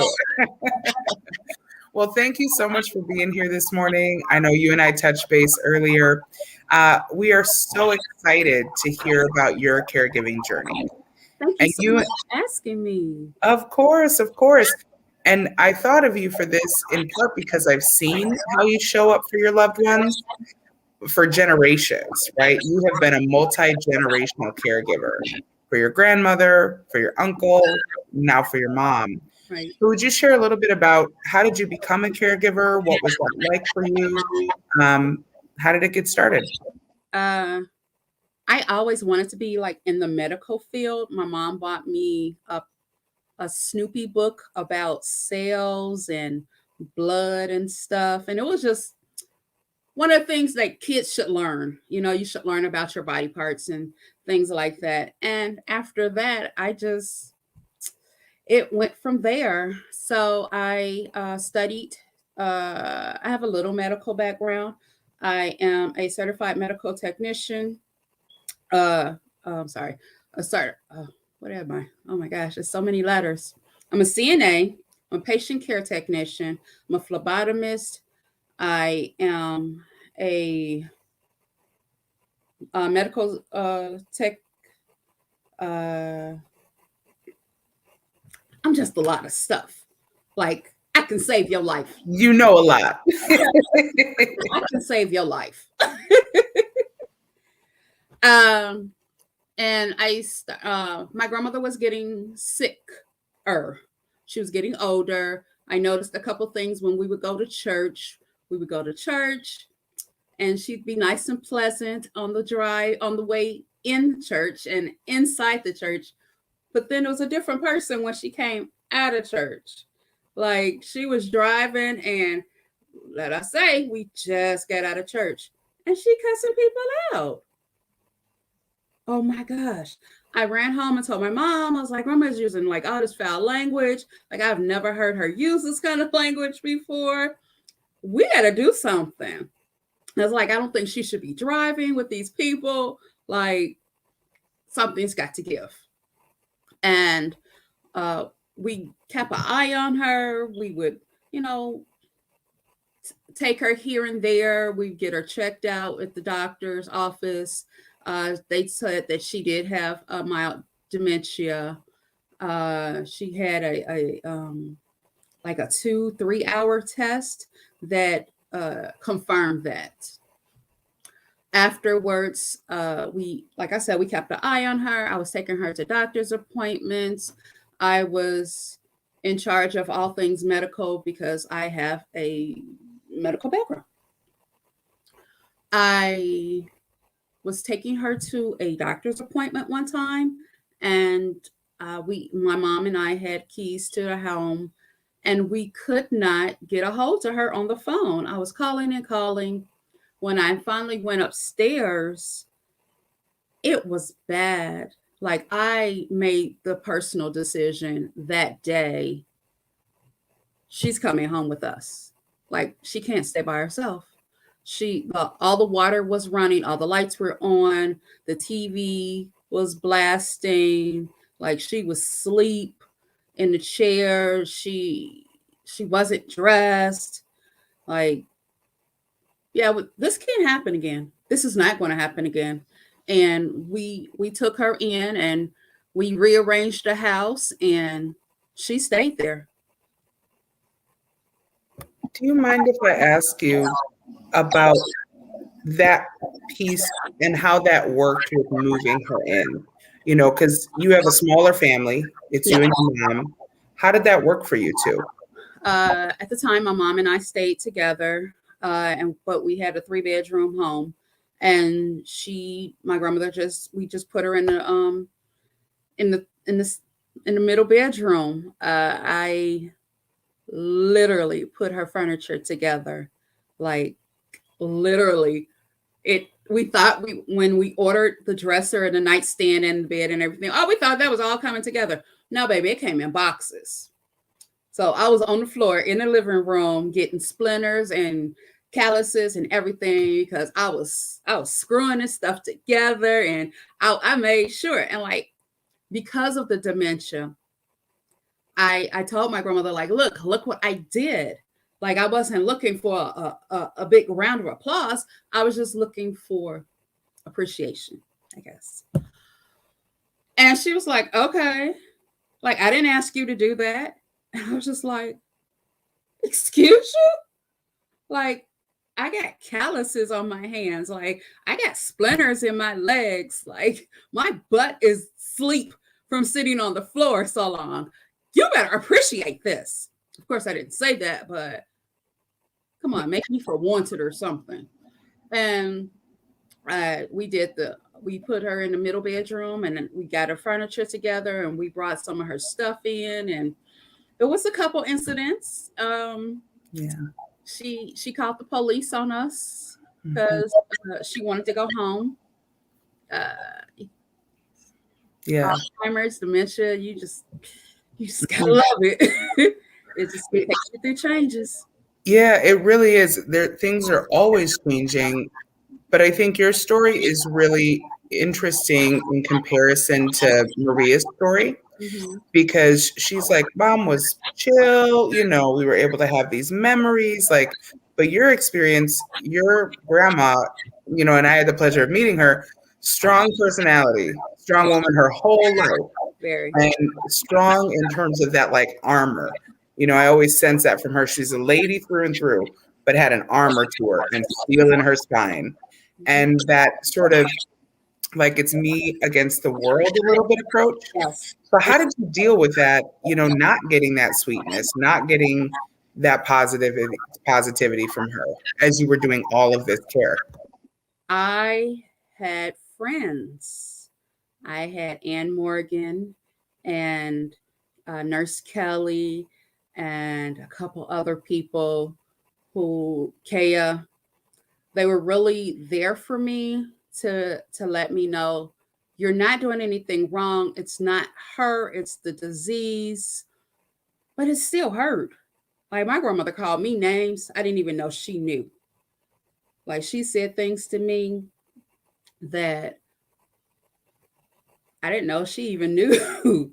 Like, I was on edge and on eggshells, and my mom would come in and I'd be crying and I'd be like, F this mess. This your mama. You take care of her. I don't want nothing. I quit. I quit every day. I quit every day. Every day. Like, if you say, oh, did you love your job? I loved it. I quit every day. You're not going to talk to me in any kind of way. She don't know she's talking to you like that. She don't know she's talking to you. And she would kill me because my mom would come in. Hi, my pretty baby. Hi. Hi, my mama. Hi, my pretty mama. No, that's my mama. You her mama. Why you acting like this to her? Lady, I just changed you and fed you and cooked for you and bathed you and did all of this, and you treat me like crap, and you treating her. She just came in from work. She ain't had to deal with you. That's why she your pretty mama. And I just be like, are you serious? Are you really going through this? Like, my feelings would hurt, but you definitely need an outlet when taking care of loved ones. You need a good support system, and you need an outlet. Like, it is okay to walk away, because that can save your life and theirs sometimes. Like, you got to walk away. I think that's really important for folks to know, because I run into people who are doing that round the clock care where you have someone living with you, and you need a break. As a CNA working in nursing homes or hospitals, whether CNA or PCP, we get breaks. We don't do that round the clock. And I think that in and of itself lets folks know, or should let folks know, the standard is not that you love being around this person all the time. It's that you do the tasks that are necessary to improve their quality of life and keep them safe. But you don't have to do that alone. Exactly. And because my grandmother had properties and she had money put aside for her rainy day. Like, I love that about my grandmother, because she definitely put things away for rainy day, because you never know when you might need it. She didn't qualify for a lot of the assistance that other people are able to qualify for. So we weren't able to get home health care aides to come in, because I was the home health care aide. We didn't get respite care because she had to pay for it, and Miss Rainy Day ain't gonna pay for nothing. She ain't paying for nothing. We get into an argument for the price of bread. Like, bread was like, I think it was like $1.25. I'm not paying that for bread. I said, well, Grandma, you're not gonna eat the bread then, sweet. She's like, my day. I say, baby, we can't go back to your day. I said, because sugar was $0.25 back then, so we can't do that. I said, but we got to deal with what we got. I said, it's supply and demand. You know how things work, But she kept us laughing. She definitely kept us laughing, but it was a struggle, because, like, my mom's an only child. I'm an only child. So it's us. And when my grandmother has that, it's me against the world. That's a generational trend, because my mom has that same outlook. And I've noticed that I have that same outlook, that it's me against the world. And some things just need to be broken. But, you need to open your mind that it's not just you against the world. But I still don't ask for help. So it's a learning process. It's definitely a learning process. For caregivers who are out there who aren't sure how to get support, or are struggling to give themselves permission to get help, whether it's a therapist or a support group, or just telling their friends what's really going on and asking for their help, what would your advice be to caregivers who need support but are having trouble asking for help? Closed mouth don't get fed. You are not in it by yourself. You're not the first person that's gone through it. You're not going to be the last person to go through it. You need to open your mouth and say, I can't handle this. I need a break. I need help. There is nothing but resources out there. Baby, Google is a wonderful thing. And you definitely need to just get out there, talk to your friends, make a friend. Make a friend. Open your mouth in the grocery store and make a friend. You never know who might be placed in your life just so you can get a break. Like, I was putting the furniture together, and Kaya Rainey called me one day, and she asked me that I want to go get my nails done. And of course, yeah, I want to go get my nails done, but I can't leave my grandmother. So I called my aunt, and my aunt came and helped and sat with my grandmother, and they played Wii until my mother came in, and I was able to breathe. I was actually able to just, wow. Because I was in the house with her from 7 in the morning to pretty much like 7 at night.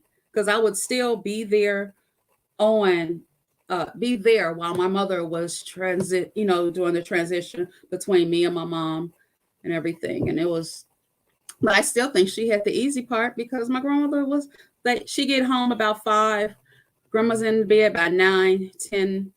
She got the rest of the night. No, baby, I had her all the waking hours. I had her while Jeopardy was blasting. She didn't know how to she didn't want to turn the TV off. She complained. She would complain about everything. She complained about the heat in the car. She complained about not enough heat in the car. She complained about why do you have to hit every bump? She complained about the food. She complained about why is the sun shining so bright? Why is it so dark out here? Baby, Yep. And you kept her safe through all of it. You kept her safe and secure through all of it. I tried. I want to ask you a question because talking to another caregiver is always a pleasure. And I'm curious if, whether professionally or with your family, how being a caregiver has impacted how you think about your own aging. Like, what do you think about for the future? And what are you, planning for and hoping for? I am semi-scared for the future. I don't have children. Well, I don't have biological children. I have godchildren. I have furry children. I have, my 2 little furry dogs. So the money I make won't go to my child's education. What's it going to go to? My pet babysitter? Like, I often, and it sounds so, it doesn't sound rational, but I feel like I'm going to be that old lady who gets found 5 days later with her dog crying, laying next to her. Because I have friends, but I don't really, I go out, but I don't really. And I know I need to change that. And once you're used to doing something, I'll be 44 years old next month. This is how I feel like I'm almost set in my ways now. And so I don't want to be bothered with people. Like I don't go to the club. I don't do that. I'm still protecting myself with COVID because, my mom is sickly. Mm-hmm. So I can't bring nothing home to her. Yeah. When I go visit her, I can't, my mother, like telling the world, I just got hired to drive for Greyhound, and my mom is on me right now. Go get your booster shot. Go get your booster shot. And I'm like, well, I'm not at the age. I don't have any physical ailments because after I had my weight loss surgery, my diabetes, my high blood pressure, my cholesterol, all of that went away. So I don't have anything wrong with me to warrant me getting the booster. I'm not old enough, but she is, my mom is being my mom, and she's, go get the booster. Make me feel so much better if you could just get the booster because you don't know what kind of cooties those people out there have. And so I'm fearful of my future because I don't know who's going to be there with me. And that's frightening. And I don't think you're alone in that, and I really appreciate you being open and honest because a lot of LGBTQ people feel the same way, right? Who's going to be there? Maybe my friends, but they're all probably in the same age group. So it can be a real challenge, which is why, at least for me, it was the motivation to start my company, to be like, we need to plan for this and be looking ahead as queer folks because it's not promised, right? And I see families all the time struggling when you have kids. So I think I just want to encourage you, because I'm seeing a lot of people build retirement families. Like, let's live together with our friends. Let's share the care and create spaces or move into senior housing together. I think there's options like that if we talk to each other over time, that we can get some support. And also for folks, because that question of power of attorney, like who will make decisions for you when you're not able to make decisions for yourself, that's a very serious question for LGBTQ folks, because you don't want it to be left up to the system, right? You want to have somebody that knows you, that you trust, at your side. And so that's something we do at the care plan, but you can also work with, keep those connections. I know you're feeling set in your ways, but we got to make friends of younger generations and cultivate those relationships so that we're not isolated as we get older. So I just want to encourage you to stay out here. Yes. Because, you got a lot to give. That's one of the things I do miss about being in the physical space of Affinity is, Zoom is great and everything, but I miss hugging and being in the same room and feeling the same energy as the women that I'm in the room with. I miss that community. I miss that fellowship. And like, I've been with Affinity since I was 21. And like I said, I'll be 44 next month. So like, I was the baby at Affinity. And now, because I remember saying, oh, I ain't going to a 40 plus meeting. Oh, I'm for old people. Oh, I'm the old people. Oh, I ain't doing that. Oh, I know. Plus member. Yeah. Meanwhile, here I am, 38. I asked Ann last year, I was like, can I just come to 40 plus? Like, I've been waiting a long time. I just want to come hang out with 40 plus. It's so fun. It's so fun. But like, I'm missing the education that I get, because we would talk about everything that would happen with us and what's going on in the world. And like, I think I'm going through menopause. I'm getting wrinkles and bags and all those age-related things. I walk into a room with my phone, and Jackie, I'm like, what was I about to do? What am I doing? Why am I in here? And I'm just like, are you really getting that old that you don't remember who you was about to call or what you was looking for or anything? It happens. I would laugh at my mom or my grandmother when they would do that. They walk in a room and then they look at you like, why am I in here? I do the same thing now. And I'm just like, wow.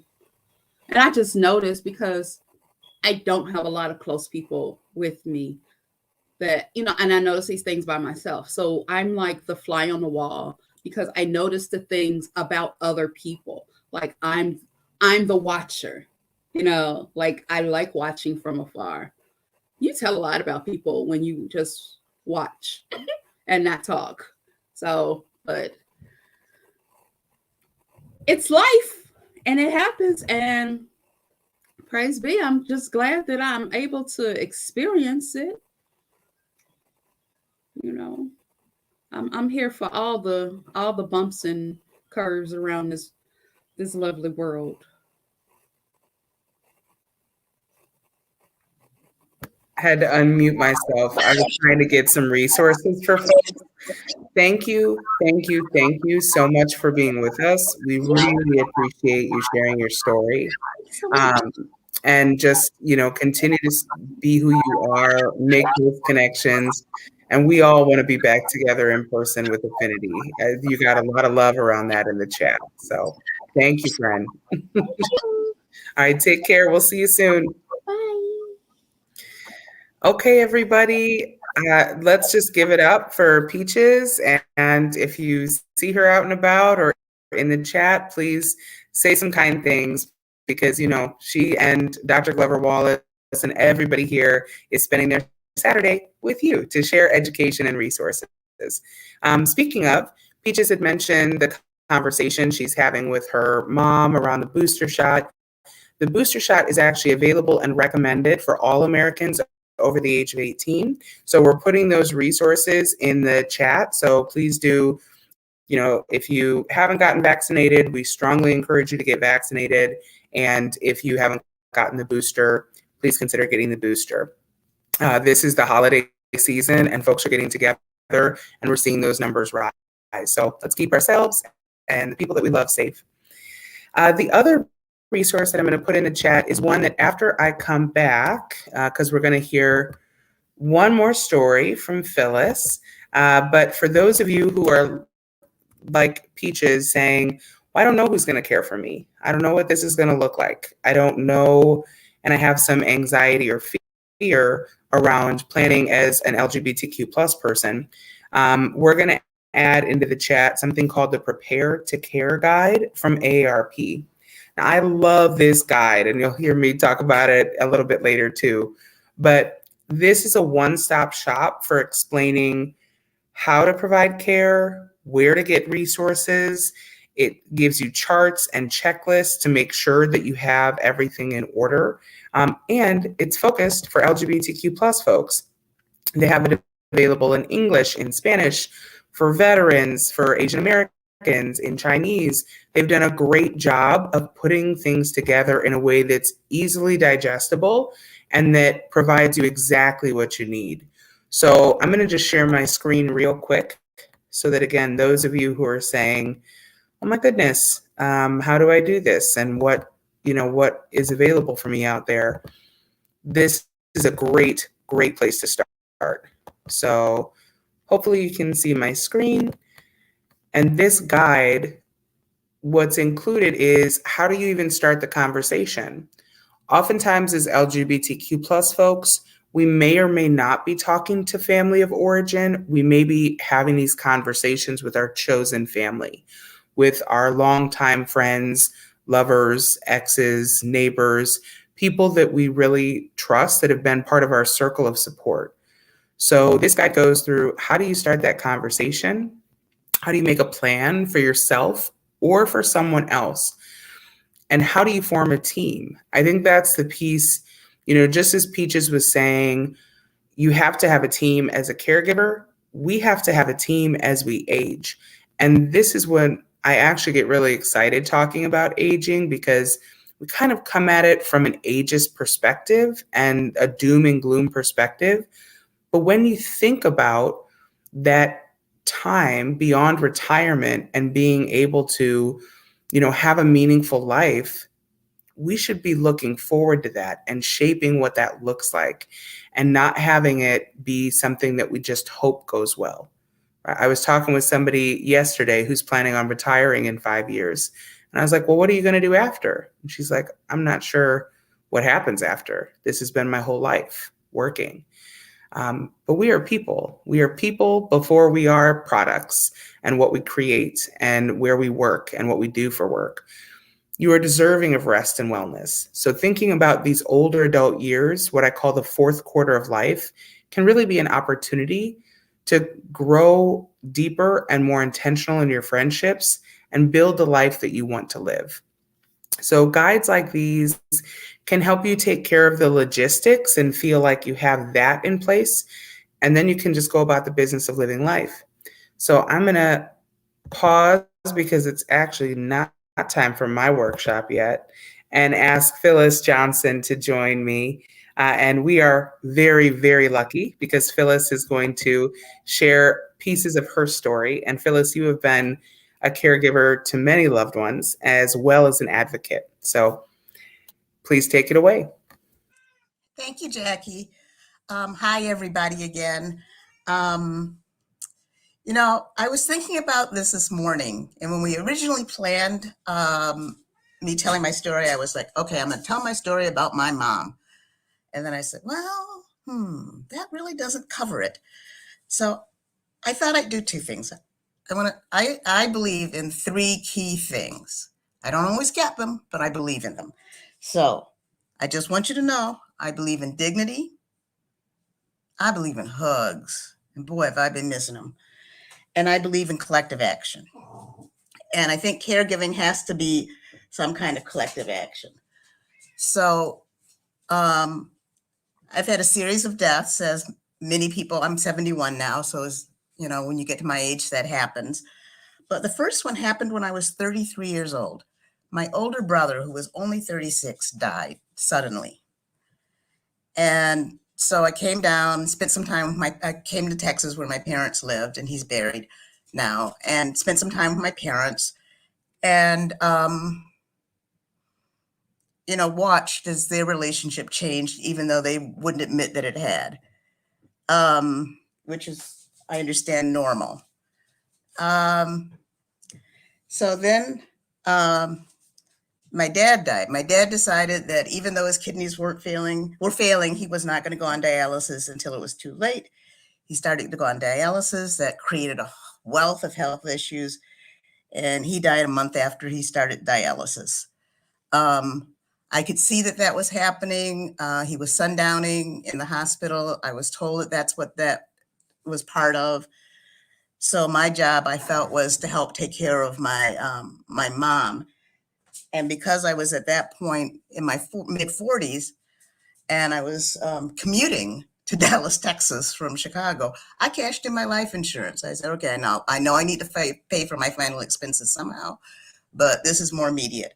So I commuted back and forth between Chicago and Texas so I could do my job and take care of my mom, which was, of course, has been since then my other job. When my dad passed, I told her that I was going to always have her back. And that set up a situation where I think she became a little bit more open to my support.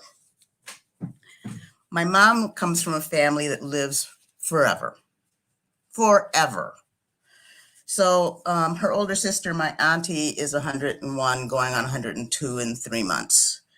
My mom died early, later than her mom, but earlier than her dad, at 98.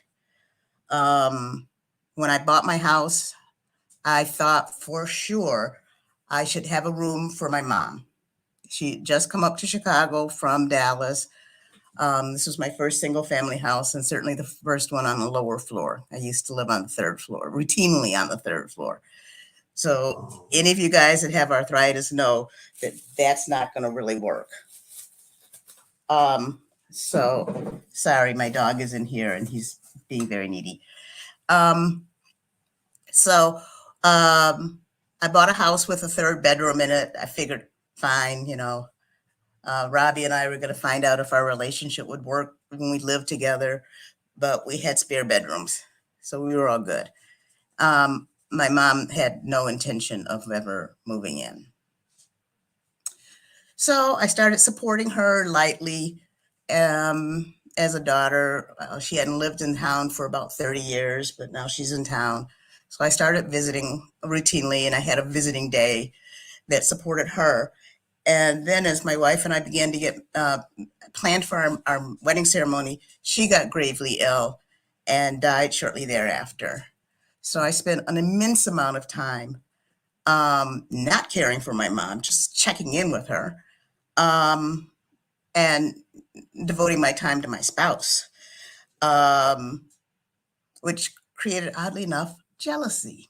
I would never have expected that. But anyway, after my spouse passed, I devoted my time to my mom. And we got to a point where she was getting sick all the time. The summer before she died, she was in the hospital about 6 times. And I knew from my relationship with Jackie Boyd in the care plan that was a sign.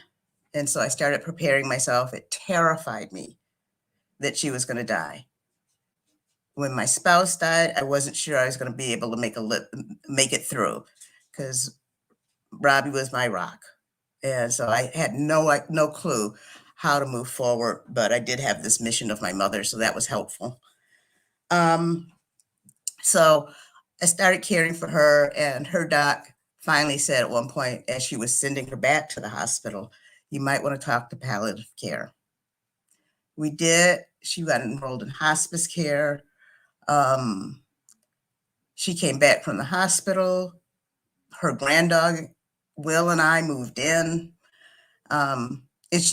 Will is the classic grand, by the way. It's how is Will? How are you? That was a sequence of questions from my mother. And we provided support. So that took place. But what had happened actually before that, Jackie and I joke that we've known each other for quite some time, and we have, because she worked at the service provider that my mom used. So my mom went to a presentation about 5 years before she died, and I told her, she told me about it, and she says, this might be a good idea. And so I kept asking her about it and asking her about it. She wasn't able to pull the trigger. I gave her 2 3-hour sessions with a caregiver 2 times a week as a Christmas present for 3 months to see if she liked it. So what I tried to always do is put her kind of in the decision seat, because my mom is nice, but she's stubborn. Sorry. So that worked. And so she continued that caregiving service throughout the rest of her life, even when hospice came in, which gave me some outlet and some breaks. Plus I had the dog to give me outlets and breaks. But I moved in with her. I came back to my house to resolve issues that my roommates were having with the house and to clean the kitty litter. So that was my life. And eventually she started to decline. She never really quite got why she was in hospice, but it was important that I had that team, the CNA that took care of a lot of personal things. That was critical, because that wasn't something that my mom and I were going to feel comfortable with me doing. And so her comfort was really important to me. When she started having trouble getting out of bed and getting to the commode, the caregiver suggested that I put her in diapers, and she wasn't liking that. So I got to tell you, pull-up underwear is the best thing since sliced bread. It tears apart. You can help the person to the commode, and you can tear off the underwear and help her put it back on, put a new pair on. So that was like the bomb for me. So bit by bit, she actually started declining quickly, but we had to handle it sort of slowly. So she got a hospital bed. She never wanted to sleep in the hospital bed. Will and I slept in the hospital bed. She stayed in her bed. I had to run and get her up out of her what felt like at that time an enormous bed, so she could get to the commode, the sort of portable toilet. I cooked for her, which was weird because we eat differently and our sense of spicing is remarkably different. But it worked out. So the last week that she was alive, she started complaining about not getting any better. This is a woman in hospice care. So I called the doctor. The doctor came out to visit her. She asked for a order for physical therapy because she was losing her ability to walk. Well, she'd lost her ability to walk. And the doctor explained that she couldn't get it while she was in hospice care. And she started thinking about it. And I think she began to realize that she cheated death a few times and that it was really coming to get her. So she became less communicative the last week, and I just sort of sat with her. She made sure that I had the most fabulous Thanksgiving dinner ever, that she didn't eat. She stopped eating at that point. And I worked with her and sat with her. called her sister. So we sat with her together until she passed. It's probably the hardest thing I've ever done. I had to be quite aware to hear her whenever I was in another room in her apartment. There were people in her building that thought I lived there, didn't realize that she even lived there because I was there so often. But yeah, I think you make adjustments. And I think that the way you handle it has a lot to do with your expectations. So I had the expectation that my out-of-town brother and my in-town brother were going to help. But I knew that there were families where one person was the deal. I lived in that family. So my brother was available to help. And when I was about to go crazy, he would come into town for a few days and leave me alone. And I would get respite that way. But that was really kind of the only thing that I could get respite from, that or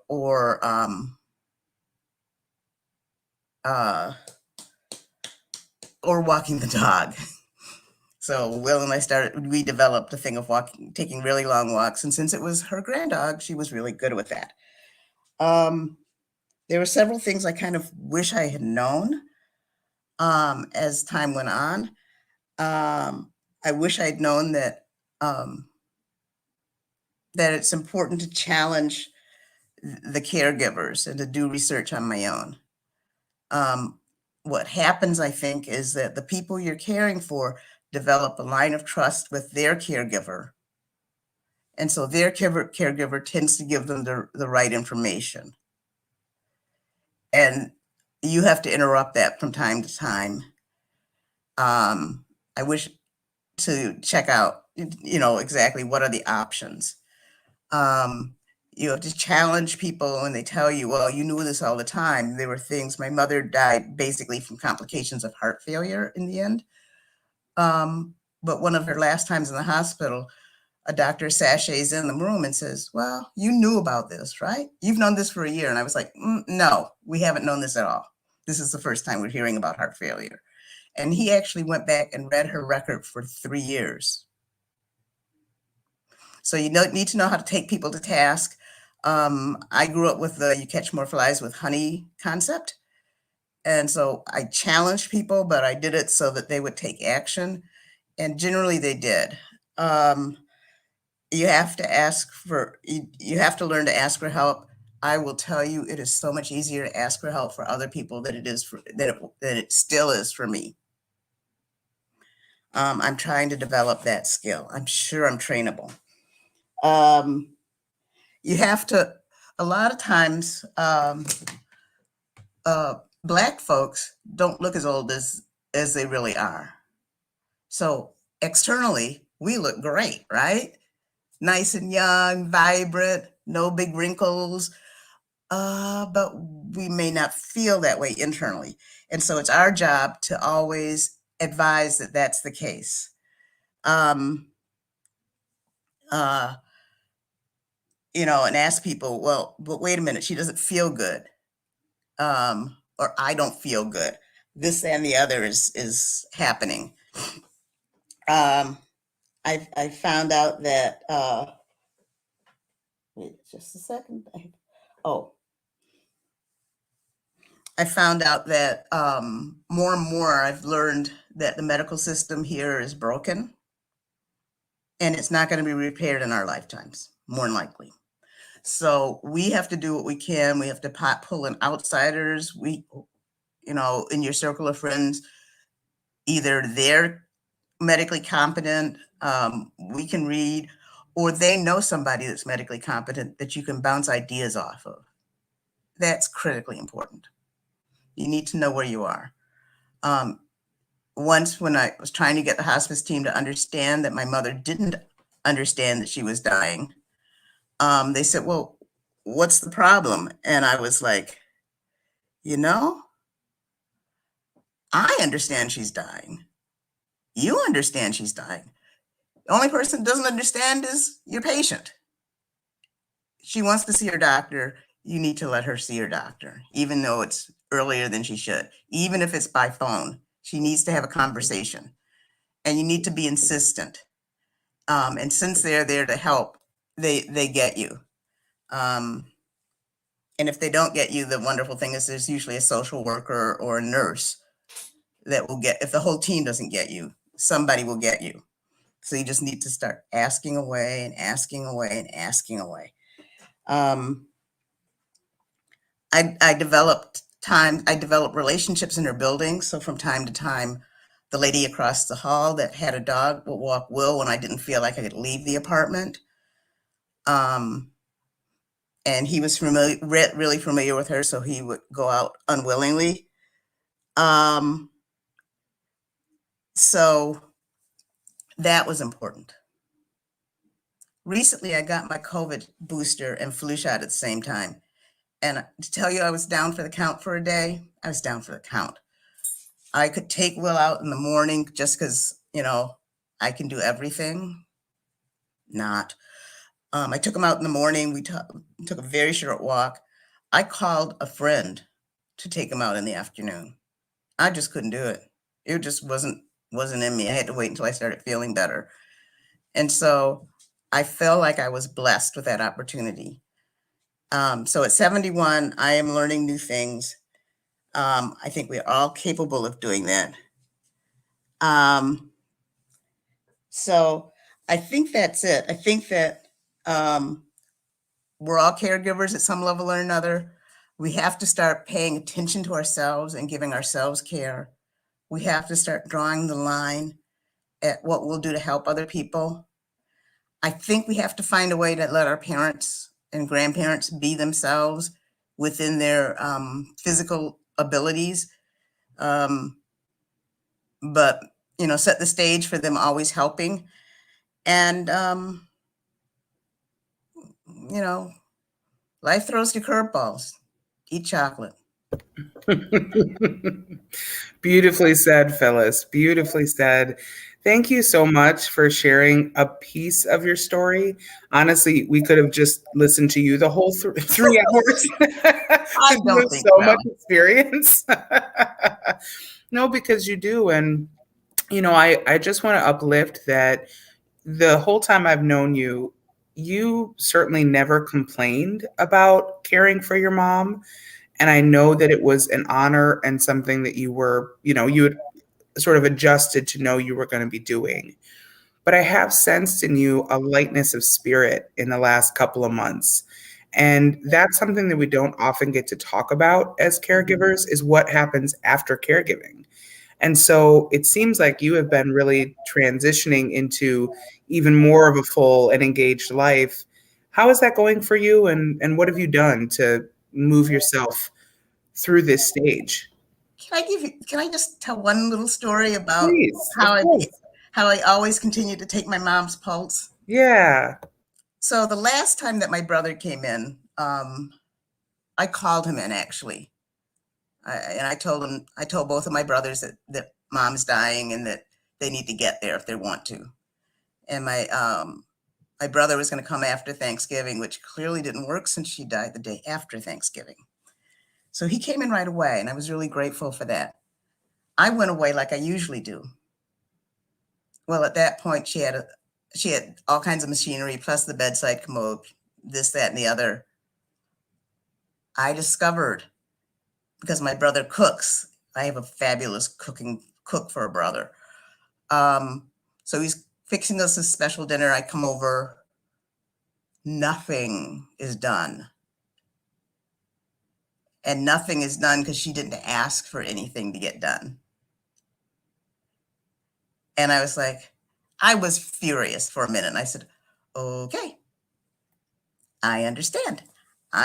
For a day and a half, I was the chairwoman in my mind. And then I just was like, okay, she doesn't feel comfortable asking for help. This is something I need to take note of. I need to do this because she believes that I will always have her back. And I just sort of moved through it. It was important. You're so much nicer than me. I would have given my brother the list and been like, send me some updates. Show me the pictures of the laundry getting done. He was open to having that, but you know, I just said, no, I'll just do it. At least he said he was open to having it, but he may have known me better than I knew me. So since one of the cool things that happened is that when I retired, I had this enormous plan. And Robbie got sick right as I was beginning to jump off into the plan. I was going to open a coffee business. And I was on the verge of being able to open a cart when her kidneys failed. And I don't know why it is with me. These kidney things are really kind of a problem. But anyway, so I dropped that idea. I had begun to realize that with my mother, I wasn't going to be able to open it, even with Robbie's assistance as the most amazing spouse in the whole wide world. But so I dropped that idea, and Robbie had suggested to me that I tutor. She'd heard an ad on WVON. And so after she passed, I started doing that. And so that connection was really good. I dropped it for the semester that I was living with my mother because morning was critical. The morning routine was really the key to the picture. But I went back to it as soon as the next semester. And so having the little kids, and the little kids are key because I had been talked out of teaching primary grade. So this was a lifelong dream of mine to interact educationally with first, second, and third graders. So my dream got to come true that way. And then I started watching myself and understanding how I give too much and beginning to draw lines about it. And realizing that there are people that I can just call on that won't quiz me about why I'm calling. Won't say, I think they say in their minds, Phyllis is underwater. We need to pull her out. But they won't say, we're pulling you out, Phyllis. They just engage with me. Yeah. And I'm grateful because it gives me enough dignity to keep moving. And like I said with the dog, I'm beginning to ask people for help or say, I can do this for you this way, that way, and the other. And my mother's older sister is still here, which is great. So I now have not just an aunt, but an auntie mom. Oh, Phyllis. Oh, that just warms my heart. That warms my heart because you are deserving of that sweetness and that love. I'm so glad that that's still available to you. We shower each other and it's wonderful. Come on for the auntie moms and the sister moms. Yes. Yes. Oh, thank you so much, Phyllis. Anything else you want to share in terms of like lessons learned or tips for caregivers and to how to be well in the journey? One of the things that's really weird for me, I think, I don't know that anybody else is going to encounter this, but so I have these high school friends. I don't know anybody from college, but I have high school and grad school friends. So I have these high school friends that I've begun to reconnect with. And one of them called me on Thanksgiving morning to tell me her mom had passed. Both of our moms were the same age. Wow, that's impressive. I called her about 12 hours later, and she thought I was calling to check on her, which I would have done under ordinary circumstances. Yeah. But I called to tell her that my mom had died. And I think, that I've gotten lucky to have somebody that's walking through the same experience I am at the same rate, at the same time, to see, because sometimes you can see in other people what you can't see in yourself. Mm-hmm. So, I see things in Marty that help me. And I say, oh, wait a minute, should I be paying attention to that? Yeah, I should be paying attention to that. Let me work on that. Also, I was very lucky that during Robbie's illness, I was in therapy. Mm-hmm. And I learned so much about dealing with life. And some of the reasons that my dealing with life had not been working for me. So that's been a big help. And having that person in my back pocket that I can call if I, ever do need to, just knowing that is key. It's really critical. It's critical. And you have to find the modality or the systems that work for you. For me, I've tried therapy in the past, but it never really, I never felt relieved. You know, Right. I felt like I was engaging, but I think because I talk so much for my job, I was like, feeling better for me is probably being quiet. And Mm-hmm. so I've tried massage and acupuncture and different things, and they all work to a degree.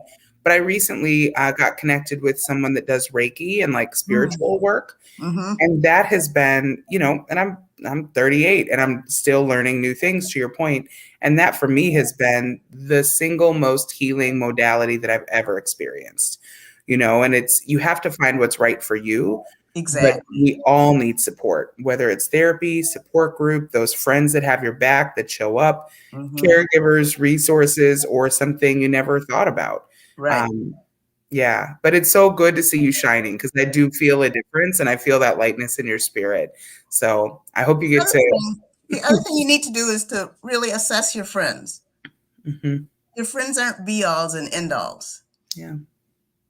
Your friends are there for a specific, they support you in specific ways. And if you ask them to support you in a way that they're not able to, they won't be able to. Big surprise. But that doesn't make them not valuable. Exactly. You have to know their lane, right? Mhm. Not Mhm. everybody, you don't want everybody cooking for you. Right. No, Some no, folks you might just get that dish that Nana told you about from that commercial. Not a good idea. Oh, Phyllis. Well, thank you so much. And thank you for all your hard work. We'll pull you back up in about 20 minutes as we All right. wind down. And Sounds just perfect. thank you so much. And everybody's giving you appreciation in the chat. Oh, I'm going to peek. Okay. All right, folks, let Phyllis know how much you appreciated her comments. She's just the best. She also, along with Toy, does so much as peer leadership for the Trailblazers group. I tell you, they just do so much behind the scenes work and thinking and efforts to keep coming up with new programming and keep folks connected, which is unique. I work with organizations around the country, and 201, most LGBTQ plus orgs are not thinking about older adults. They're not creating specific programming, or if they are, they're kind of just now thinking about it. But Affinity has been ahead of that curve for a long time.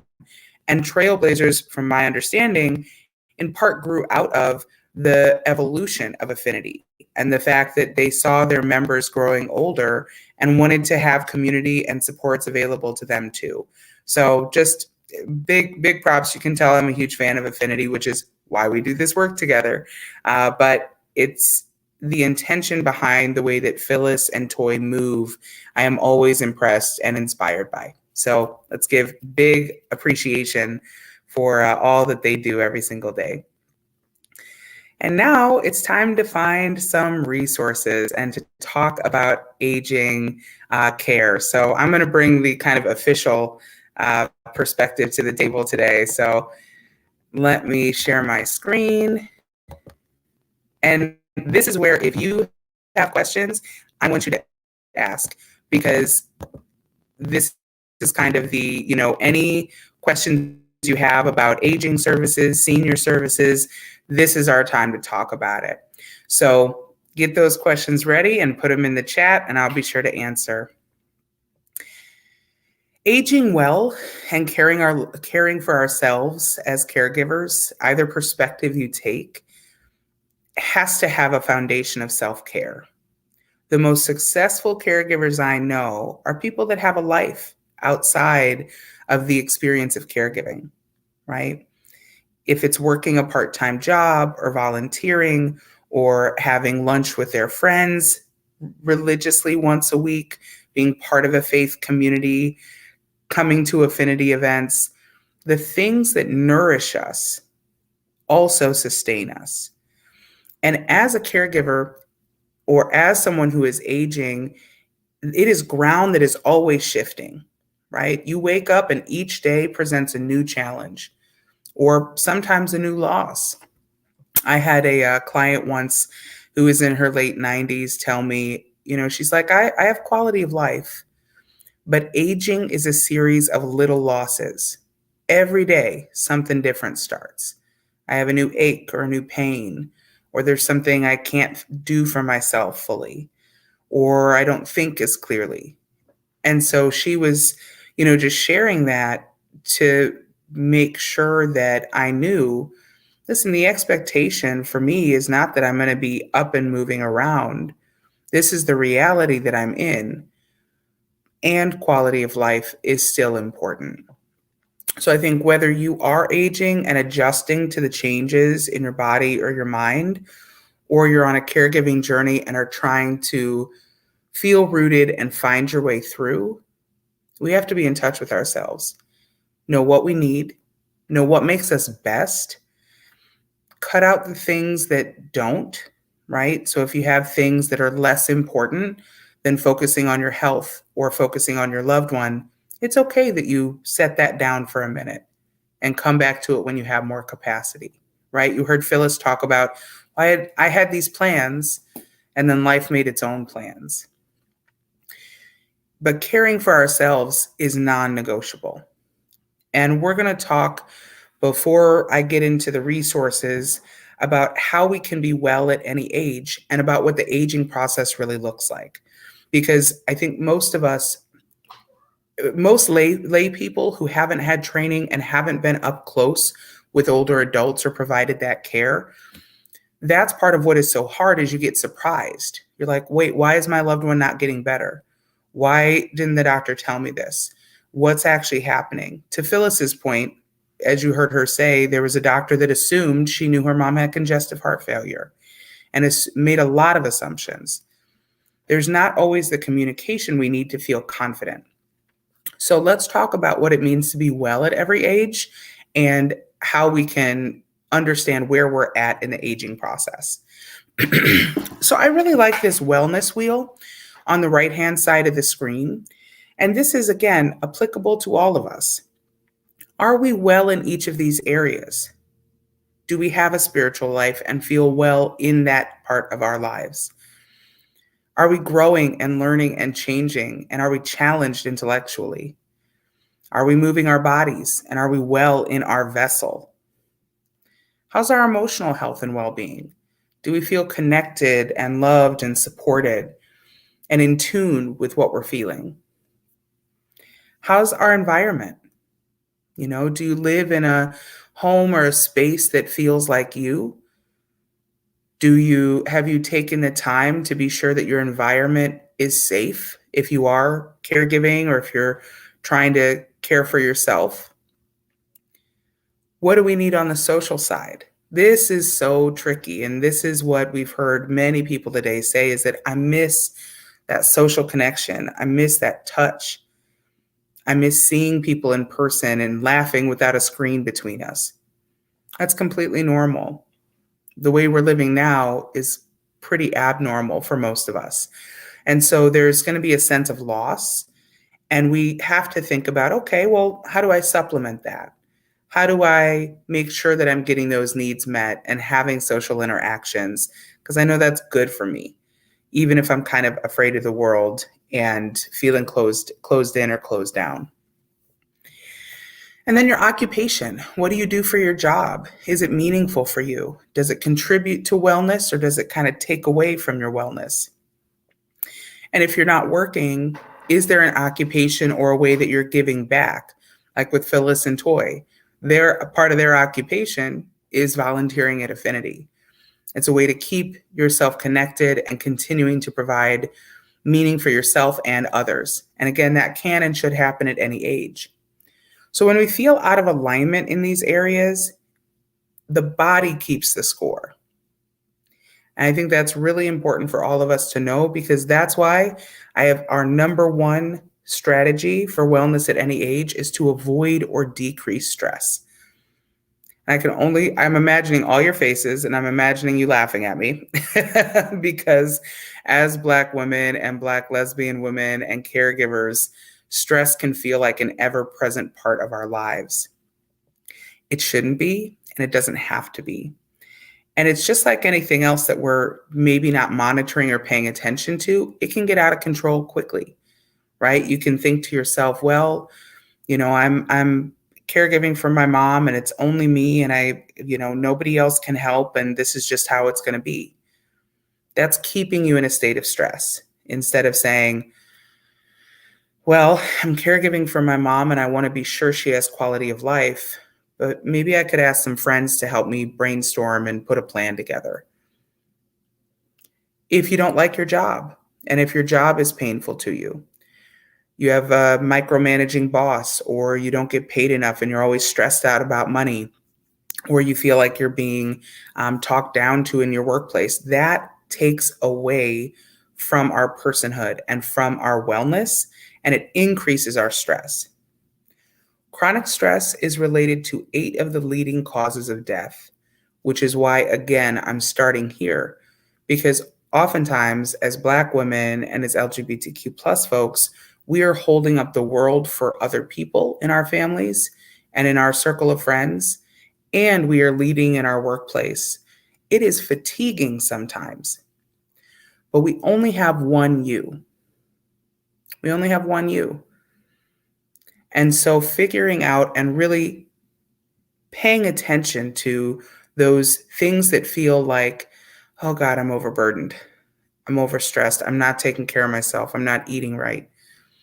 I can't think right. I'm not sleeping. All of those things indicate that we're out of balance. And I want you to take it very seriously, because not managing or dealing with our stress and the things that cause us stress, it shows up in our bodies as chronic pain, shows up as heart issues, as mental health concerns, as, again, not nourishing ourselves well. And it's a lifelong journey. So I don't want you to think that like you're going to be 100% in each of these sections of the wheel. That's unlikely to happen. But make yourself a priority. Make yourself a priority. When I think about most of our 24 hours in a day, you got 8 to 10 to 12 hours of work. You have hopefully 6 to 8 hours of sleep. You have eating, you have grooming, you have all the things that we have to do in a day. And somewhere in there's family and relationships and fun. But is there dedicated time for you? And where is it that you actually fill up your tank? So if you haven't asked yourself that in a while, I want you to start there. In terms of the aging process, this is from a caregiving perspective. This is not, from some physician or any training that I went to. This is over the course of 20 years of caregiving, working with thousands of people and their bodies and their family systems and the healthcare system, my understanding of how a typical aging process goes. And it's important that we talk about it because the resources available are different at different stages. And sometimes we think we are going to have a person get better or improve when they're really at a different stage of life. So this is something I taught in my first class workshop with Affinity, and I continue to come back to it because I think it helps us to have a frame for what am I really dealing with here as you start to think about your own aging process or someone else's. So for most of us, we are on the upswing, up through our 20s, and some of us, if we're lucky, into our 30s. But typically by the late 20s, we've reached that high point of adult maturity. And from there, typically, our health stays stable, right? For some of us, we have kind of a slow decline as the years go by. Some of us, we stay generally the same. A lot of that has to do with genetics and health considerations and environmental considerations. There's a lot that goes into what our aging process looks like. And what I mean by the aging process is how are our bodies and minds functioning, right? Are our muscles strong? Where's our mobility? Is that the same or changing? How's our memory? Is that the same or changing? So for most people, again, at that 20 stage, you're kind of slow decline. Some things are noticeable. As Peaches was saying, we're getting wrinkles, we're getting bags, we're leaving our keys in other rooms. That's all not outside the realm of what's normal. And then again, from my experience, most people at a certain point in middle age have their first medical crises. And it's that thing that happens that you weren't expecting that kind of knocks you off your feet. This may be a heart attack. This may be a cancer diagnosis. This may be a fall that you take a long time to recover from. But typically in our middle years, our middle age years, anywhere from 50s to 70s to 80s, is when we start to see that sign that the body is changing. That, oh, I'm not going to bounce back as quickly as I did in my 20s. Or, gosh, I really have to take care of myself. I have to be paying attention to these things in that wellness wheel. I have to be moving my body. I have to make sure I'm sleeping well and drinking enough water. We start to take our bodies and our wellness more seriously for most of us after that first medical incident. From there, people's journey continues. Some folks are going to have that incident and then make some changes, or their bodies are going to recover and they're going to be fine. They're going to be fine. And then something else will happen. Then you continue on and then something else happens. And that something else is medical incidents or diagnoses that come up, right? Maybe yours isn't that drastic. Maybe you're okay. And then you realize you have high blood pressure and you have to get on medication. And then you realize that you have high cholesterol and you take more medication. All those things are signs that the body is shifting. Where most people start to have trouble is when you have those medical incidents more and more, and or the body has declined to the point where you can't function independently. This is very different for folks with disabilities or developmental disabilities or chronic illness. This is going to be a different process for you.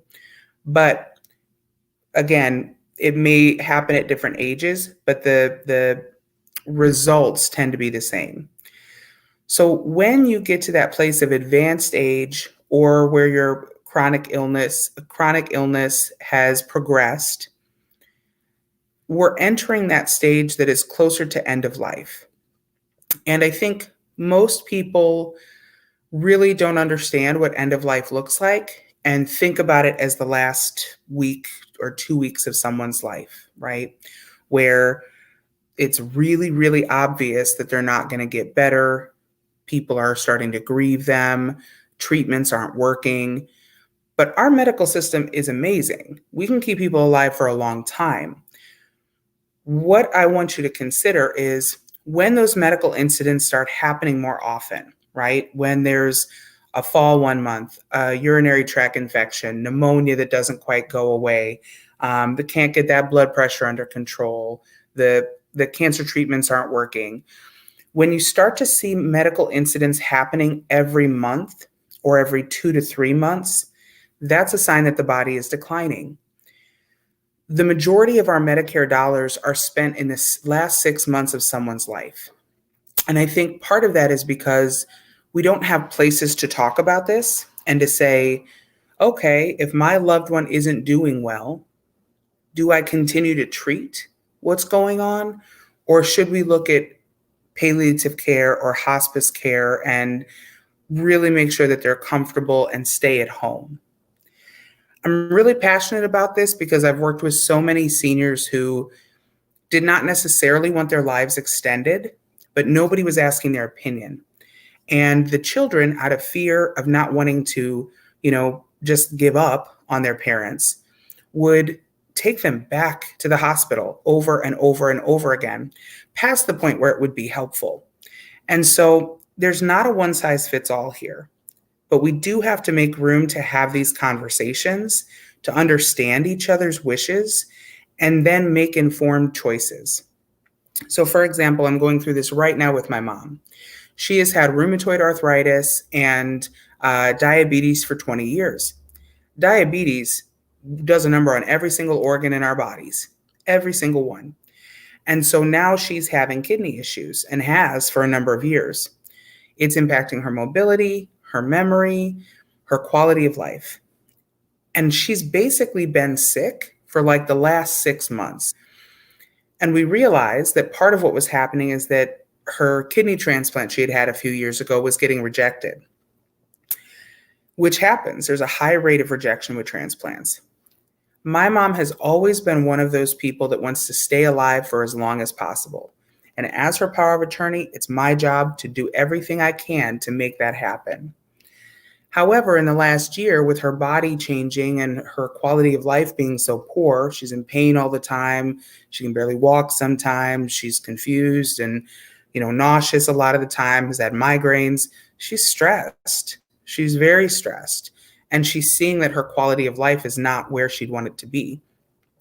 So we check in. I check in with her about once a month to say, how are you feeling? What are your thoughts about where you're at? What do you want to have happen next? And we talk through the options. Is dialysis an option? Should we go to this specialist to get this looked at? I just want to encourage you to take a big picture view of those conversations instead of feeling like you're in crisis mode all the time.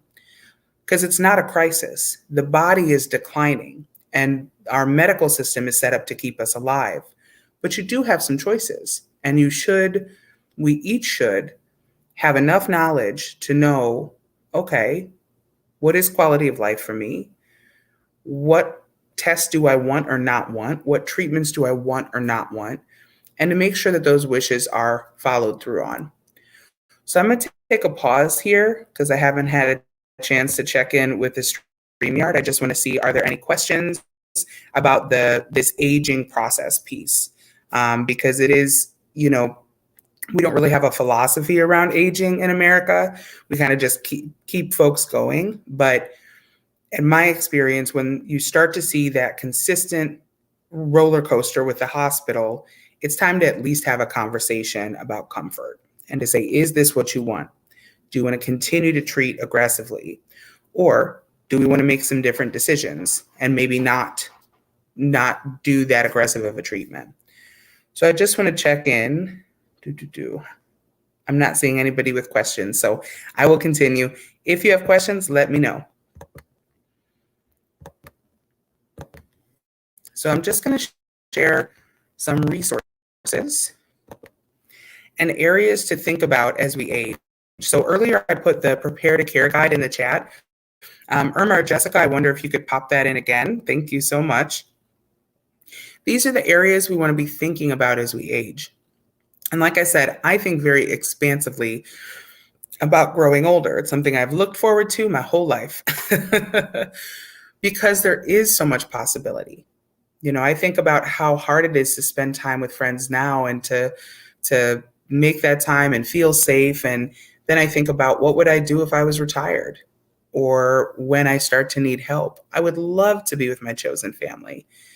I would love for us all to be in a house together, but I have to talk now and start to put plans together now to make that happen.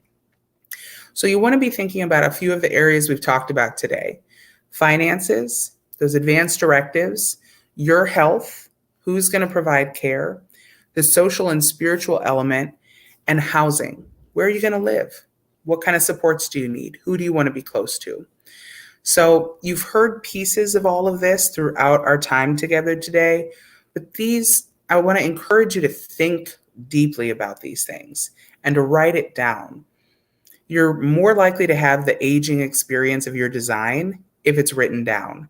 And we have a handout that, again, for those of you who shared your email, we'll send you the handout that we created specifically for Affinity folks to do this process, to think through, what are my wishes? Who do I want to be with?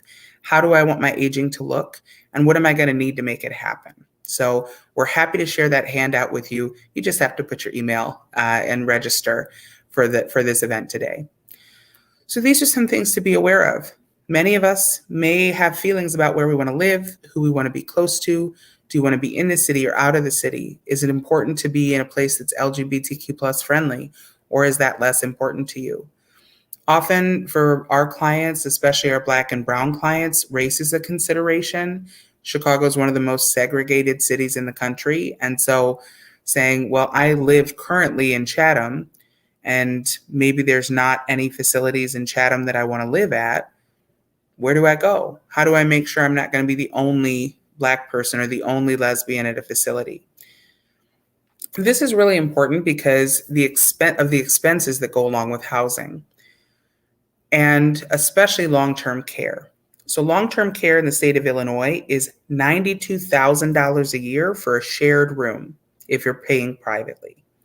This is why I tell folks, if you're worried about costs, like, please talk to us, because most of us have not saved enough money to pay for ourselves and our care through end of life. The costs are just too high.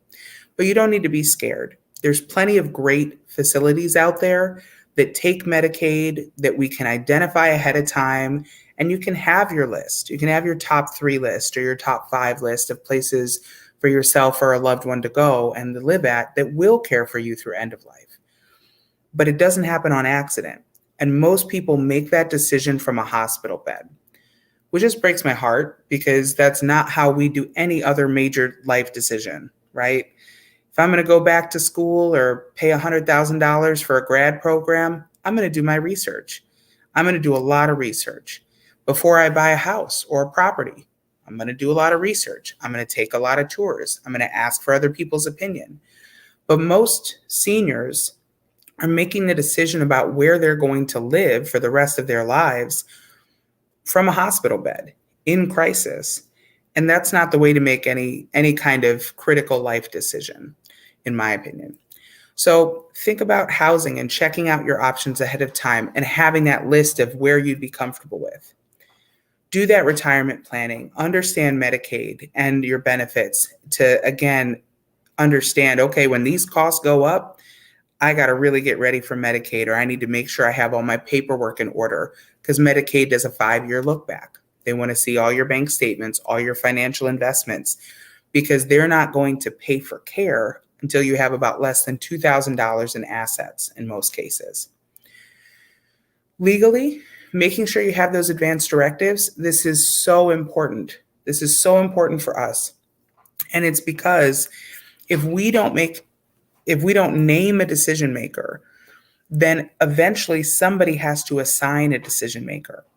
So say that you are in your 20s or 30s and you don't have a power of attorney. The person who's going to be making decisions for you automatically will probably be your mother, your father, or your spouse if you have one. For myself, as much as I love my parents, that's not who knows me best at this point and who is most available at this point, because their health is changing. I need to be sure that I have somebody assigned that I've had some conversations with, who knows exactly what my wishes are and can show up as that healthcare advocate. And I need to have somebody assigned on the financial side to be sure that my financial interests are protected. I own a business. I have, things that I own, whether it's my car or my life insurance policy. I don't want those to get caught up in probate or caught up in a court system because I didn't take an hour to do some paperwork. You can create your own advanced directives, and you can do that for under $100. And so in some cases, you can do it for free. There's a website, and Irma, I'd appreciate if you could put this website in, willing.com, where you can do your will. You can also use things like LegalZoom or Rocket Lawyer. And then the state of Illinois has the power of attorney for health documents and the power of attorney for estate documents that you can print off, sign, have witnesses, have it notarized, and those are your power of attorney documents. Your doctor should have a copy, your hospital should have a copy, and your powers of attorney and you should all have a copy. I keep mine electronically so that if there's an emergency, I can have access to it from the hospital if I don't have the document with me. Health. Do you have a good medical team? You have choice in that. You are a consumer of healthcare. Make sure that you're acting in that way and not just, oh, this is the doctor I have and they're okay. Please, this is your health. And that doctor is going to get paid $150 to $250 for a 15-minute session with you. You absolutely should have a medical team that you trust, that advocates with you and for you, and that you can get in touch with and communicate with. Please don't settle for less. And don't forget fun, y'all, because this is where a lot of us getting caught up in the logistics, what we forget about, which is you got to have friends. We need companionship and meaningful engagement and things that we like to do that give life meaning. So I want to encourage you to address all of those things, and to think about care as well.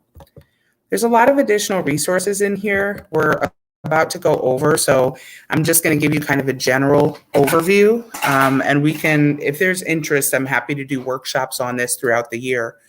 And I know, Anne, you said Medicare and Medicaid in particular feel tricky for you. These are some national or federal resources that you can access. Medicare is the primary insurance that most folks utilize after age 65. You can apply for it 3 months before your 65th birthday and 3 months after. And this is where the bureaucracy starts. I understand why people get fatigued around these systems because it's hard to get clear information and feel confident that you're making decisions.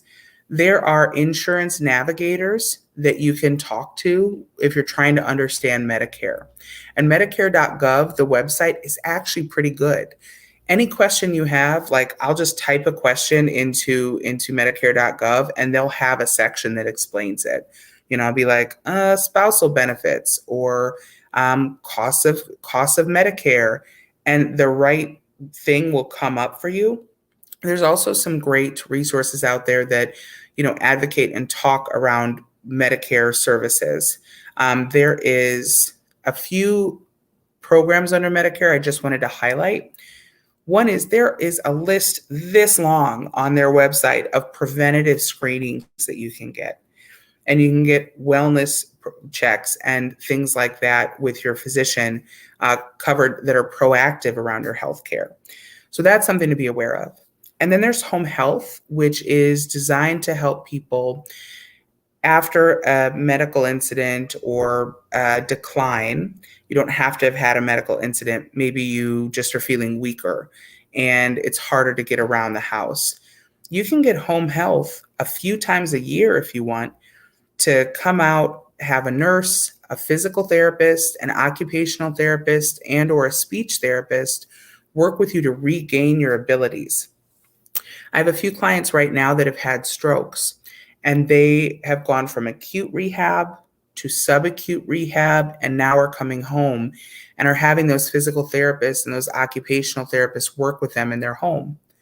Likewise, I have a grandfather who has weak legs and a weak heart, and he has started to need to use a wheelchair.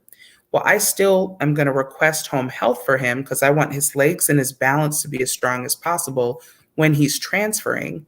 And it's a Medicare benefit that we don't have to pay for. So why not utilize this free comprehensive service? Home health stays with you for 4 to 8 weeks, depending on what you qualify for. It might be less if you're doing well and you just need a week or two. But it's a wonderful service in home. I love it for this time of year because it is cold, y'all. And I don't know about your seniors, but my seniors want to stay at home and not be getting out in the cold and the ice to go to physical therapy. So home health can be a great resource. Palliative care is, in my experience, not understood well. Palliative care is for folks that have chronic illness, and it's, again, an in-home support that's covered by Medicare. So palliative care programs will work with you in home. Once a month, they'll send a nurse practitioner, and they often have a social worker that can help you navigate needs. And they're just a wonderful blessing because, again, our healthcare system's pretty disjointed. So you may have 5 or 6 specialists who are all looking at organs or parts of your body, right? Neurologist is looking at your brain and your cognitive function. Your nephrologist is looking at your kidneys. Your cardiologist is looking at your heart. Palliative care takes the big picture. What's happening with the whole body? What's happening with the medical team? What do these numbers mean? And how can you have that quality of life conversation? And then hospice. Hospice is for end-of-life services. I have had clients who have gone on hospice, and because they're able to be at home, come off some of their medications, and receive in-home support, they actually graduate from hospice and don't need it anymore. But what hospice provides is a whole suite of services. And for my clients, I have that conversation as soon as we hit that mark where I'm seeing change, decline, struggle. with the body. When I'm seeing us be at that place where there's a medical incident once a month or once every 3 months, we're going to start to talk about hospice. And I do that because hospice provides a nurse to visit 1 to 3 times a week, a CNA to help with bathing, a sponge bath, personal care. They provide comfort medications and tend to slim down the medications folks are on. They also provide a social worker. They provide a chaplain or a rabbi or a priest if folks want it. And they provide things like art therapy or music therapy or massage therapy to come out once a month to provide that quality of life piece. So hospice is designed for folks who are 6 months out from end of life.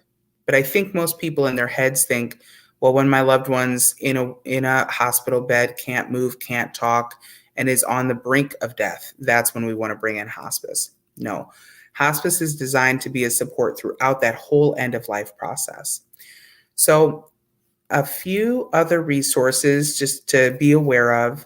Medicaid, which can provide everything from primary or secondary insurance as a supplement to Medicare, to it can pay for housing, right? So if you have a loved one who needs to be in long-term skilled care, after they've run out of financial resources, Medicaid takes over, but you have to apply for it. You have to make sure that you have all your documentation. For my clients who are needing assisted living, but they don't have a lot of financial resources, Medicaid also covers something called supportive housing, which provides 3 meals a day, housekeeping, laundry, medication management, and some CNA support and nursing support, but not at the same level as a nursing home. Medicaid covers supportive housing. The area agencies on aging can be great places to get resources and information. If you're a veteran or you're the spouse of a veteran, veterans benefits can save you a ton of money. They can save you a ton of money if your loved one qualifies for those resources. I have clients who go to the VA for their medical care and have excellent experiences. Some people qualify for pensions and what's called the aid and attendance program, where you can get caregiver support or pay for adult daycare programs. There's just a lot available with veterans benefits. So if you're unsure, contact the social worker at your local VA and try to get some additional information, or call the care plan and we will support you. One of our director of care management, Martina, has been watching us, and I believe Amara, one of our newest care managers, has been watching. So they're ready and standing by to help however we can. Social Security can be helpful and is necessary for most of us. And Social Security is where you apply for Medicare. So that seems confusing. I understand, and we can help you move through that. And then a lot of times we get calls from folks who are saying, oh, I want to get paid to take care of my mom or dad or my friend. They need a caregiver and, I want to get paid to do that. That typically happens as part of the community care program. When your senior or loved one starts to need help, you want to contact the community care program. You can either contact the Department on Aging, or you can go to their website. Oh no, I guess that link wasn't working. I'll get the link and put it in the chat before we end. But the community care program is a subsidized program for folks who have less than $17,500 in the bank, right? You can own your own home, but less than $17,500 in the bank. You can qualify for a homemaker, adult daycare programs, a life alert, and Meals on Wheels. Now, folks at other income levels may qualify for some of these other things like Meals on Wheels, but the community care program is that place where you're going to either be assigned a homemaker and have a certain number of hours that you have been approved for, or you can, take that person, that friend who wants to be your caregiver. They go through a training, and then those hours are paid to them. So there's a lot of resources out there.